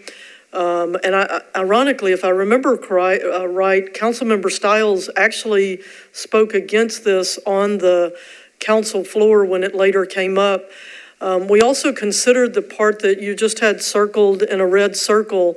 A couple of the things we discovered along the way was that just to the east up Old Hickory Boulevard, Metro had just replaced a small bridge there, and they didn't put it in to serve heavy traffic. It's only for local traffic, and so the tractor trailers couldn't be turned out that way, and so we worked really long and hard on that. The other thing that kept coming up is that little, if you were to go back to the blue and green map, you'll see the drainage area for the creek, and this spot that they're wanting as an access floods constantly. The other thing that strikes me as being out of order on this is there's a request to approve it without knowing what the old Starwood site is going to look like. So we're kind of putting the cart before the horse. We're asking to have it approved and blessed without knowing what we're approving and blessing on the adjacent site. Mr. Wahilia was very pleased with what we ended up with the last time around when it was in a different council district. So as a community member, I have the same concerns. The bridge doesn't support any more weight than it did before, and it must be about 3 years old, maybe 2 at this point. And the easement, we tried to get that last time. We looked at adjacent properties, and those property owners weren't interested in it, which I guess is why they've landed on this. But this little stretch floods. I've got pictures on my phone today of water going from down close to that curve all the way up around the bend because the downstream part is all choked up on the Amazon side with all kinds of overgrowth and stuff. So I would ask that this be deferred until we know what's up with Starwood and the two can be looked at maybe as one really good development. There was a great plan for that, we thought as well. So I just think this is out of order and putting the cart before the horse. And I would ask that y'all consider that and check in with Metro Water on the bridge and the other, or NDOT, whoever it is, and defer this and let the community look at everything together. Thank you. Thank you. Anyone else speaking in opposition? If not, we will declare the public hearing closed. And I guess Commissioner Henley, do you have an interest in starting us off here? Yeah, absolutely, I can. And, just again, reviewing to familiarize myself, I think a couple of things that were mentioned, I think are actually fairly relevant.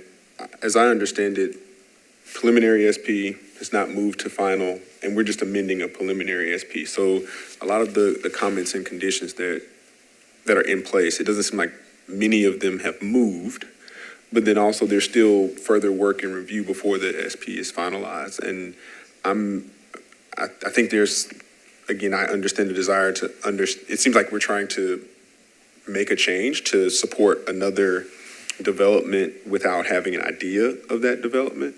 But I'm curious, as far as the material changes that have happened to the plan since it was approved. And I think there was a few bullet points. I don't know if we can go back to that slide because I think it was a good summary.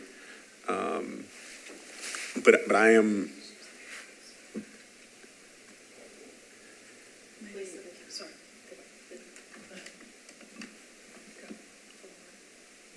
Yeah, so it seems like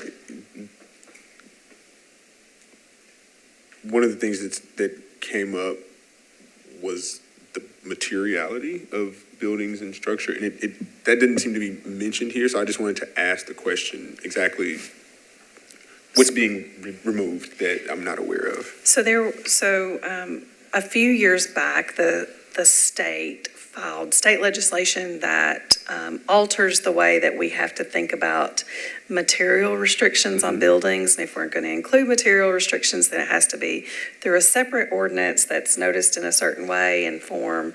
It is somewhat unusual, I think, for us to impose material restrictions on industrial buildings, just for start.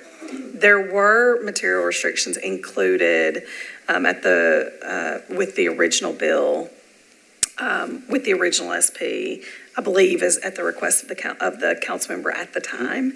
And those restrictions, sorry, I'm trying to pull them up, on the bill, I believe it limited to like brick, stone, and I can pull those up as well. And so there was, when this originally came in, a desire to modify the material standards to allow a broader range of materials, but it was such a broad range of materials that I'm not sure that we would be supportive of that material restriction. If it was going to be opened up that much, we were sort of the opinion that it's probably not appropriate to have a restriction. Does that make sense? Like it was adding like CMU and metal panels and like a lot of materials that you would traditionally see in industrial buildings. And so I think, had suggested just might not be needed a material standard at all. No, and so I thank you, and I believe I understand the explanation. I think unless there is, any types of language that speaks to the mixture or the percentage of materials, I would agree with you. If there were some percentages or, based on facades facing a particular direction or street. But that to me was something that I thought was just interesting in how it was presented, because I didn't know what was there before to then assess it to what was removed. But as I understand it, the bullet points are just presenting the need for a different flow of traffic, and then an easement's going to be created and then dedicated. Yep, created and then dedicated to potential future development. So it is essentially removing that circulation from this SP. So the materials originally limited, I found the bill. The original bill said that building facades will be constructed of brick veneer, stone, cast stone, cementitious siding, and glass, or materials substantially similar in form and function. And so that was what the materials on the original SP were limited to. There were, what transpired on this one was that when it came to the Planning Commission approved and made recommendations of a certain plan. At the council level, conditions were added by the council member at that time that were not part of your consideration. But because those conditions were more restrictive than what you all saw, they did not get re-referred to the Planning Commission. And those conditions are now, some of them being removed. One of them, I believe, that there was a condition that said the access point to the loading and unloading areas shall include the design and construction of a raised median with the purpose of restricting the left turn egress of trucks from the site. All truck traffic shall be directed west towards Hobson Pike. And that condition is being removed. And that was a condition that was added at the council level. So first, Lisa, thank you for finding that and pulling it up that quickly. I believe that those are material, right? I think they were added because at some point in time, those were concerns and those were the things to address them.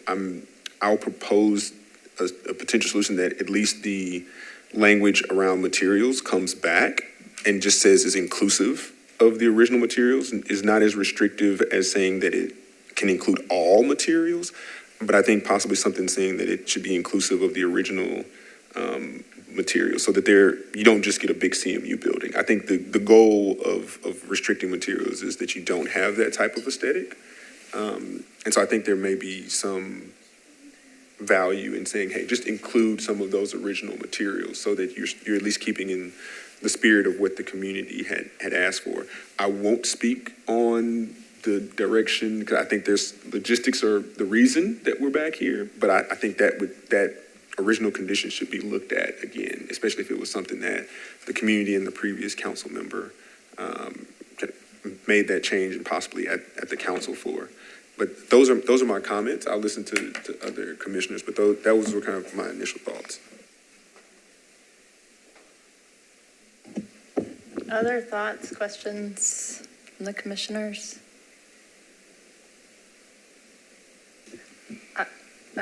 Commissioner Clifton. I'm a little reticent to vote on this at this point. It just seems like there's a great deal of uncertainty to me, and I thought some interesting points were raised by the member of the public. I'm not totally sure that I couldn't be talked out of that, but I'm not comfortable at the moment voting for this. I think I do understand Commissioner Henley's point specifically about the truck traffic, and it does sound based on what we heard that was a specifically negotiated condition. And so if that's getting waived, that might need to be something that's rediscussed with the community. And maybe at this level as opposed to the council. But I don't know. Commissioner Gamble. Thank you. Can you remind us who the previous council member was on this project? Councilmember Lee. Lee, okay. And I know Ms. Chick is very involved in the community, and if they have gone through the process of meeting and coming to agreements and compromises, I share Commissioner Henley's concern about just doing away with it altogether. I don't know what the middle point is for that. It seems we heard from Councilmember Stiles that this is contingent on an easement. Can you speak to that? Why are the building materials contingent on an easement? I would defer to Councilmember Stiles on that. Okay. Well, that's a question I have. I do have the language from the architectural, what the applicant proposed with the new plan, if you're interested in hearing what that is. Lisa, has there been any legislative action on this at all? The council member has requested the bill, indicating that it would be filed tomorrow. Okay. Which means that it would then be scheduled for introduction at the first meeting in August. However, if you all have not made a recommendation, if Planning Commission has not made a recommendation, there's a council rule that indicates that specific plans cannot be introduced until there is a recommendation of the Planning Commission. Now, there is an option to suspend a rule, and so Councilmember Stiles could still ask for the ask for the rules to be suspended and for it to be then introduced at the first meeting in August. That would put it on track for a public hearing at the first council meeting in September. You all have 2 Planning Commission meetings in between that time.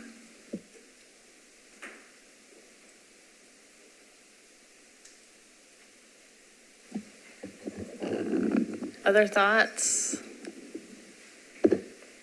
on how to proceed? Yes, Commissioner Dundon. I'm sorry. Sorry. Go ahead. So the implication of that is we might simply take no action at this point, and it would come back to a future agenda for us? Is that what I'm hearing? I think she was suggesting a deferral. I wouldn't recommend no. I mean, do you? I mean, a deferral here. A deferral. To keep it here, because otherwise we might, if it's going to take it's going to be a lot of changes to it, we might as well see what the changes are before we actually vote for it. So I guess I was suggesting is a deferral at this level. I haven't made that motion. I just want to know, what does that do to our normal way of looking at these things? Does that make any sense? So I think as Ms. Milligan laid out, nothing has happened yet. We believe that there is an intention to introduce the proposal at council or to file tomorrow, but that hasn't happened yet. And so if the commission deferred this, Lisa, for a meeting, can you walk Commissioner Clifton through what the implication of that would be? I think if there is a desire to defer, I don't know that one meeting would be enough time, given that staff reports for the next meeting go out next Friday. And so we start the review of those staff reports on Monday. And so if there's additional work that needs to be done, I'm not sure that we can turn it over that quickly. Okay, so let's assume we did 2 meetings, then can you walk us through If you the do 2 meetings, implication? the council member has requested that we file the bill, and so we will file the bill. Then whether or not she signs it or not is up to her. As I said, because it's a specific plan, it would be on introduction on the agenda for the first meeting in August at council, which is August 6th. There's a rule that says council cannot introduce bills that rezone a property to specific plan until there's a recommendation of the Planning Commission, but the council can ask for a suspension of their own rules. If 2 members object to the suspension, then the rule is not suspended, but if no one objects, then it can be introduced with that suspension of the rules. But first reading is sort of just perfunctory. It gets it into the record and it gets it introduced for noticing for the purpose of public hearing, which would then be set for August or for September, whatever the first Tuesday in September is. I don't know off the top of my head. And so if you all deferred it to the second meeting in August, that still gives you an opportunity to weigh in advance of the public hearing at council. So if we do defer, for the staff perspective, would it be possible for you, when it comes back to us, to outline, I mean, basically we're talking about removing certain conditions, right, in the original SP, and it would be helpful to understand like what those are and those were the conditions that are proposed to be removed, absent, I think the material restrictions were included on the plan that you all saw. The other conditions that are proposed to be removed are not conditions that you all contemplated with your original approval. They were all put on at the council level. okay. But those are still on the SP, right? So we can still see what's getting removed. They are, yes. Okay.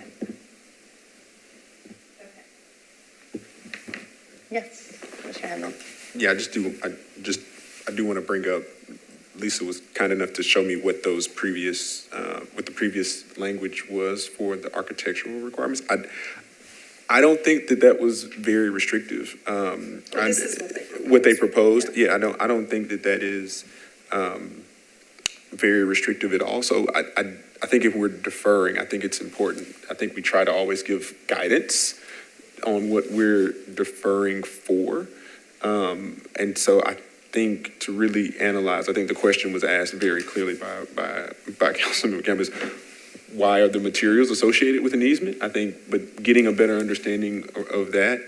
And then again, I don't have enough knowledge at this time to understand the logistics, what the easement does. But I know that if a left turn, I should say directing truck traffic in a certain direction seems like a very important thing to a lot of communities that have industrial and warehouse type uses. I would like to have a little bit more understanding about that. So if we're deferring, those are the 2 specific things I would like information about. And then I would like to say, if there is a time frame, I know the council member's not here, but if there was a time frame that she wanted to have this move on, is it a matter of our ability to communicate that we're deferring it for more information for us, but not necessarily wanting to modify or delay the time frame, so that when it does come up at council, is someone able to speak, or can our recommendation include that we support a suspension of rules? I don't know if we're able to influence council beyond our recommendations and the conditions that we put into a specific case. There are opportunities for Lisa to answer questions at specific points in the review process, but we'll talk with the council member about the feedback. And certainly Councilwoman Gamble is our representative, so I think there are a few different avenues. But formally, Lisa, you answer questions on second reading, is that correct? Generally, there are a lot of questions that come up at first reading because, like I said, it's usually perfunctory and they're all taken at one time and we don't even really talk about them. So second, if there's questions at public hearing, mostly third at committee.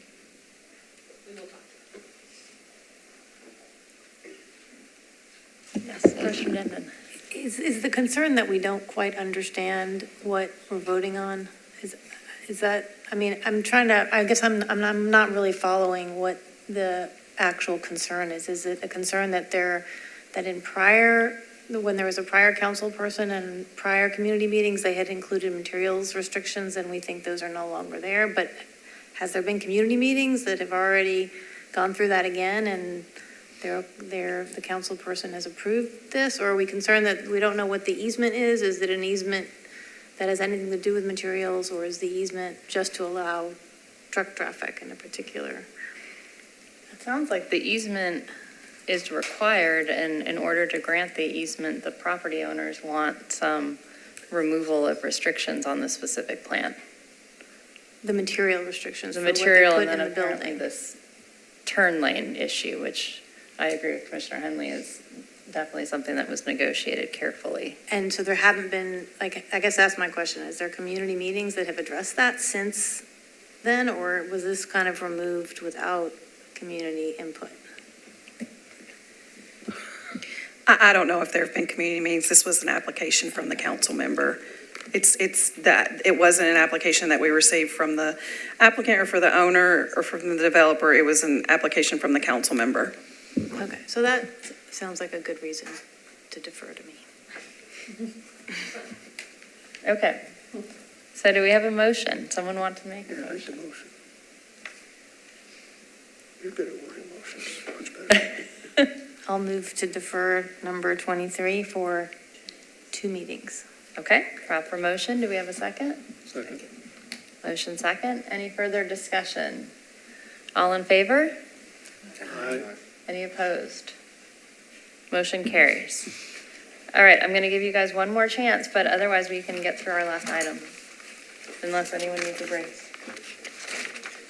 All right, item 41, I believe, yes.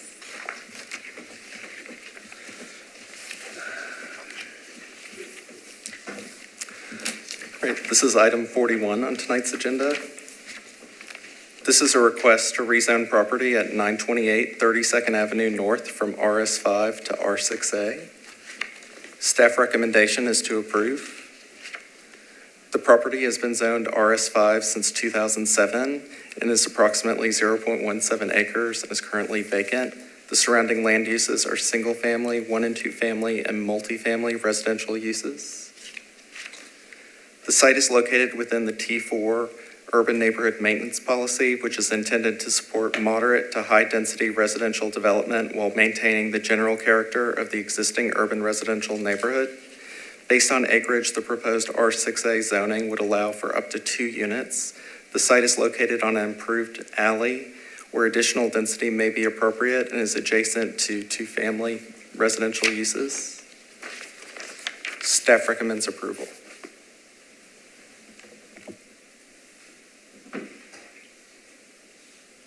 Okay, we'll go ahead and open up the public hearing on this item. Is the applicant here? Yeah, if you want to come forward and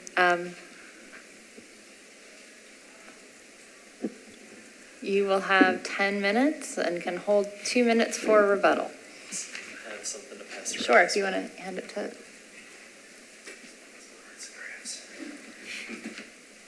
And we need to start with your name and address.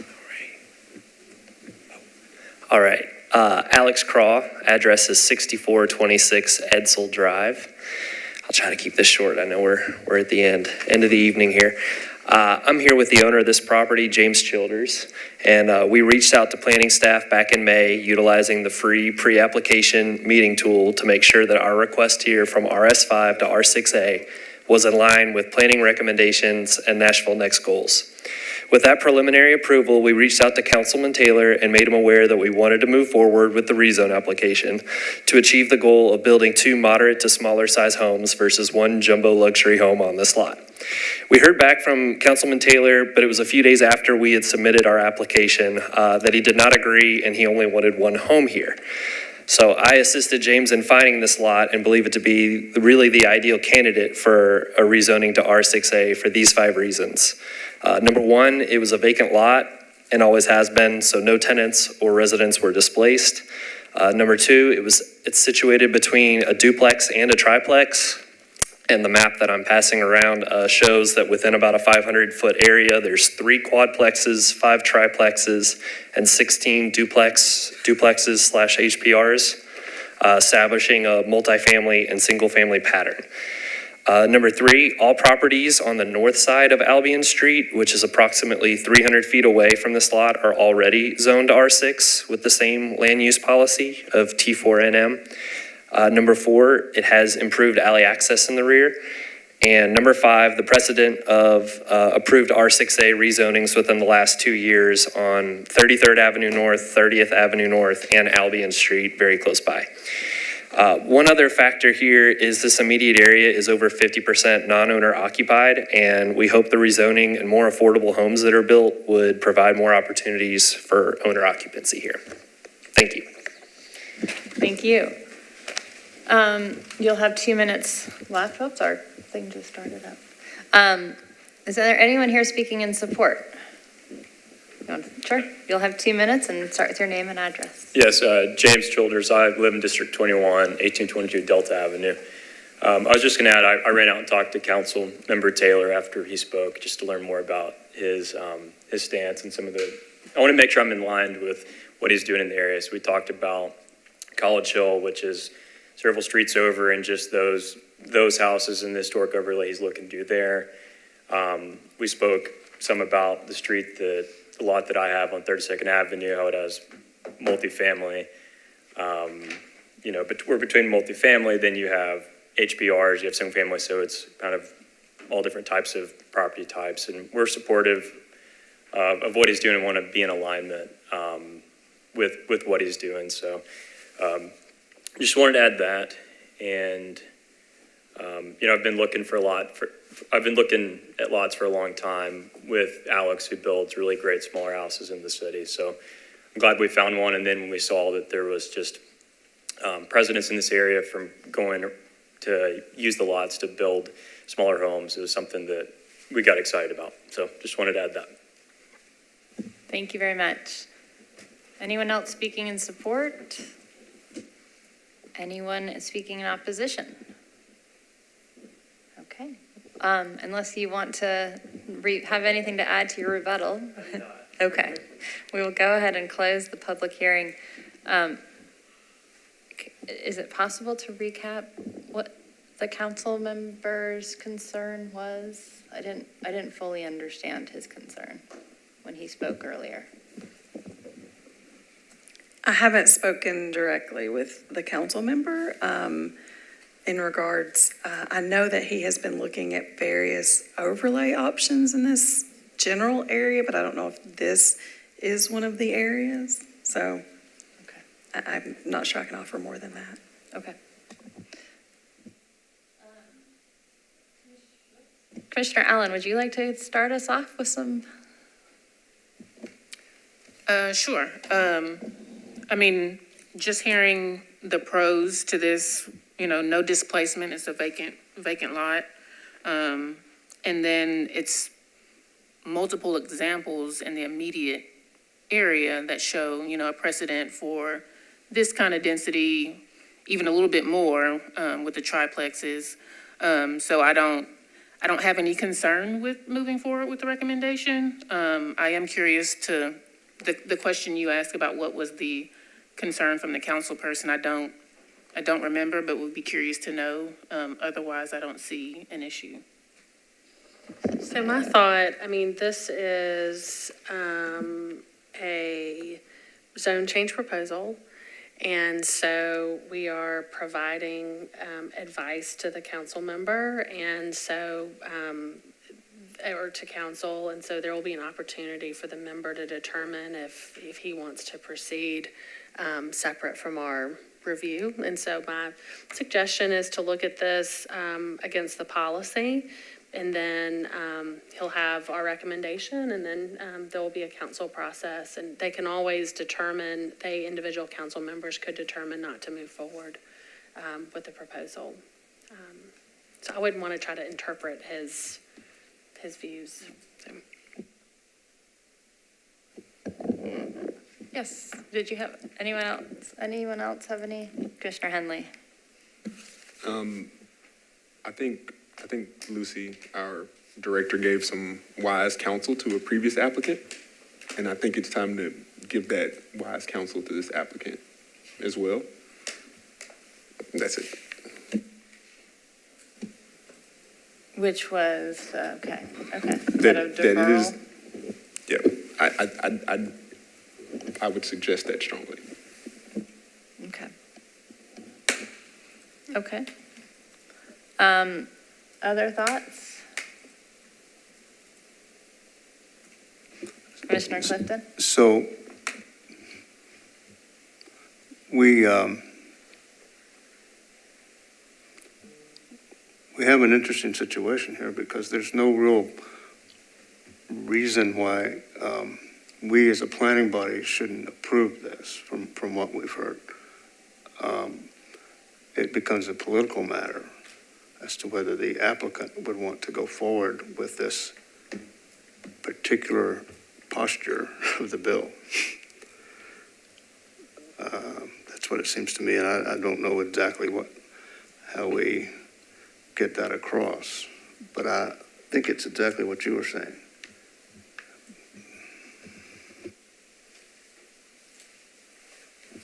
Other thoughts? Commissioner Dundon? I think I would be comfortable voting for this now. We have nobody opposed. The council member, like has been said, has an opportunity to not let this go further at council. And the staff has reviewed it and has recommended approval. So, yeah. So I know we were asked to recount what the council member said, and I don't think we should do that, right? The council members speak for themselves. But the one thing I remember him saying very clearly was, I came down here just to tell you I'm not okay with this, and I won't move it forward. His reasons are unknown, so I guess if our purpose for voting is to just give that, but I thought his message was quite clear. Now, maybe there was conversation that happened after, but again, we're not privy to that. So perhaps it might be helpful to just, I assume everyone in the room knows the process, but Planning Commission will review this. Whether we recommend approval or disapproval, the council member can determine whether to move it forward. So given that feedback, you have a structural threshold. Now, to the body, I want to reassure you that Planning Commission has a role and it's separate from council. And it is separate in council members who serve in Councilman Gamble's role will sometimes say, I'm going to look at things one way here while at the commission and a different way at council because they are two different bodies. And so I want to reassure the commission that you can certainly act, and I would recommend acting against the policy.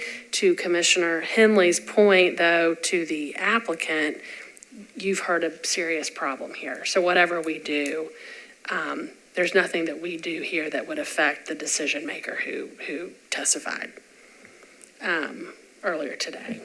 So, what is the impact on the applicant if we vote in favor and then, or we vote?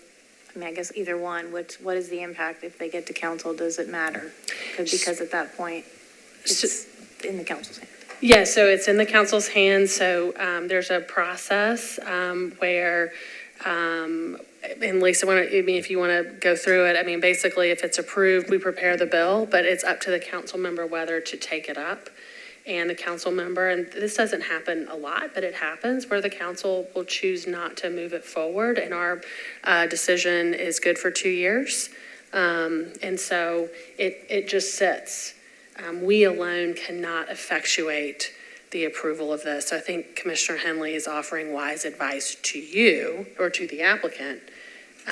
This doesn't look like it's going anywhere, but I don't want the commission to be concerned that, you can certainly make a decision based on the policy, which is what we would typically do. Commissioner Henley is giving a more honest, sort of practical advice to those in the audience listening. So.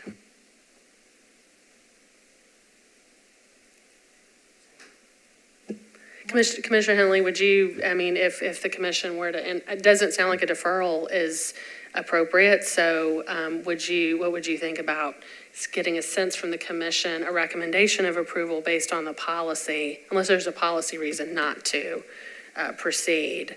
I don't want to defer it if there's not a reason to defer it. Oh, no, absolutely not. I've said my piece. I mean, everyone here is empowered to take whatever actions they want. I just wanted to say that. Yeah. Councilor Gamble? Thank you. I do have a question. I did remember hearing Councilmember Taylor say something about he's working on preservation in this area. Has there been any discussion with planning about overlays or anything regarding this particular property or this particular area that has started or? Those conversations generally start with the Historic Commission, and the Historic Commission has a threshold for when they may or may not consider an overlay, and it generally is around how many contributing structures there are of a certain age, and so we have not been privy to those. Those typically start at the Historic Commission. Okay. Thank you. That you have to sort of get through that first before you would talk to us. Okay.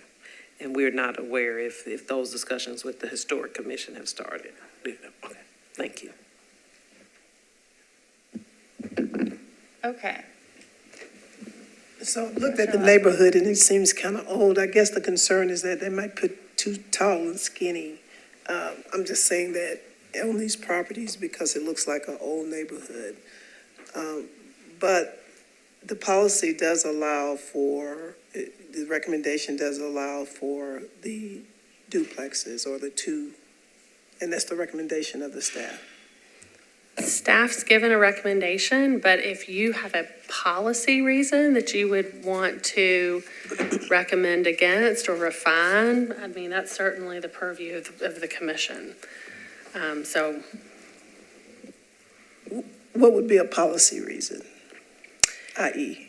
The commission, the policy language provides sort of how a neighborhood might evolve over time. I think the commission could look at context, meaning how the surrounding properties have developed, the zoning, for example, and if you were to find that there was something inconsistent or incongruent there, you could certainly weigh in. As always, we give you a recommendation based on our review, but if you see something differently in the policy, then certainly that's worthy of discussion.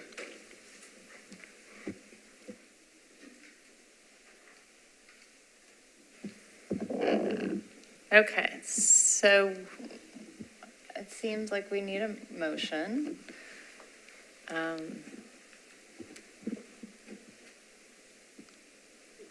Anybody interested in taking a stab at that? I'll move to approve item 41. Okay. And there's no conditions, right? Yeah. Move to approve. Do we have a second for that? Okay. Further discussion? All in favor? Aye. Uh-oh, can I have you raise your hands? I can't look back and forth. All in favor, aye? 1, 2, 3. Oh, you're all in favor. You're just all quiet. Okay. Motion carries. Okay, that brings us to the end of our public hearing items, and I always forget the order for these last things. Our first one is the Historic Zoning Commission report, and Commissioner Smith is not here. Commissioner Henley, anything you'd like to share from Parks? Just two things. I think there's multiple significant things that are happening in the Parks Department. Again, it's summertime, so they're always very active. But just wanted to bring two things to attention. I've maybe been a broken record a little bit, but the plan to play, the Parks Master Plan is underway for an update, which I think is fantastic. And then the upcoming community meeting for Fort Negley. It's imminent. It's not yet scheduled, but just really excited to see such a significant asset for our community moving forward. And just wanted to make sure that we're all aware of that and that it's shared widely. It does sit in Council District 17, but I think when we think about a UNESCO site that we have here in our city and what it means to the history of our city, I think it's just important that we highlight that. And so as that meeting comes up, I'll have an opportunity to hopefully give an update at our next meeting, which is I think the 8th. Did I hear that correctly? Maybe put everybody on the spot, but I'll continue to update that because I just do want to make sure that when that public engagement happens, that it's something that we share quite broadly. That is great. As far as executive committee report, I don't think we have an update. Anything else beyond the director's report that you would like to cover? Just quickly, thank you so much for your service to the city. A couple of things I wanted to mention. Y'all got a memo from me last week regarding the commission's review of adaptive residential, the text amendment. And I sent the memo because I wanted to make sure that staff and that you, the commission, understood the scope of the amendments that were happening up at council.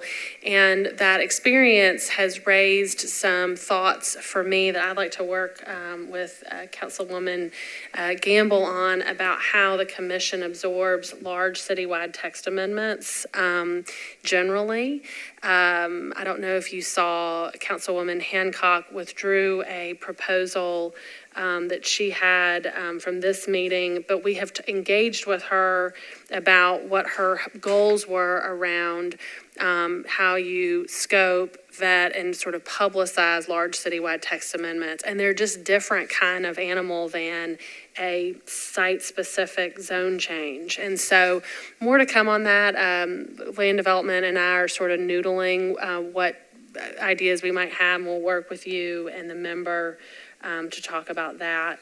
And then the other thing I would say is we'd like to schedule a work session soon to talk a bit about the real property planning function that we're developing within the department. I shared with you that we're making some moves in that direction, and I want you to be aware and also give us some input about sort of how we might think about that function. And so I wish you all a great evening, and thanks again for your time tonight. Thank you very much. And Council Lady Campbell, you are last on the list. Thank you, and I'll just briefly add to the director's report about the adaptive residential bill that or amendment that we considered at the last meeting and that we passed. And we did talk about in our discussion as a commission the need to look at if there was opportunity to encourage some mixed-use development within the general service district. I think we heard from Ms. Chick, who's here today, and actually received quite a few dozen emails of concerns from residents that would really like to see some commercial or mixed use with that adaptive residential, particularly in the general service district. We did not add any condition in our recommendation, and I actually put forth an amendment that I thought would help with that. It was not recommended by the planning committee, and so therefore, and I withdrew it on the floor. So therefore, the amendment was passed as it was presented to us, but wanted to kind of let you all know that, and it passed 27-7 votes. But I appreciate the director suggesting that we look at ways to make those countywide amendments, make people more aware of them, have more education about them, and so that we are able to make sure that we're listening and hearing all voices when we're making those kind of countywide changes. Thank you. Okay, unless there's anything else, I think we are adjourned. Our next meeting is August 8th, and I know it took me by surprise. I forgot we had 2 in August again, but I'm glad we're back. So with that, do I have a motion to adjourn? Okay.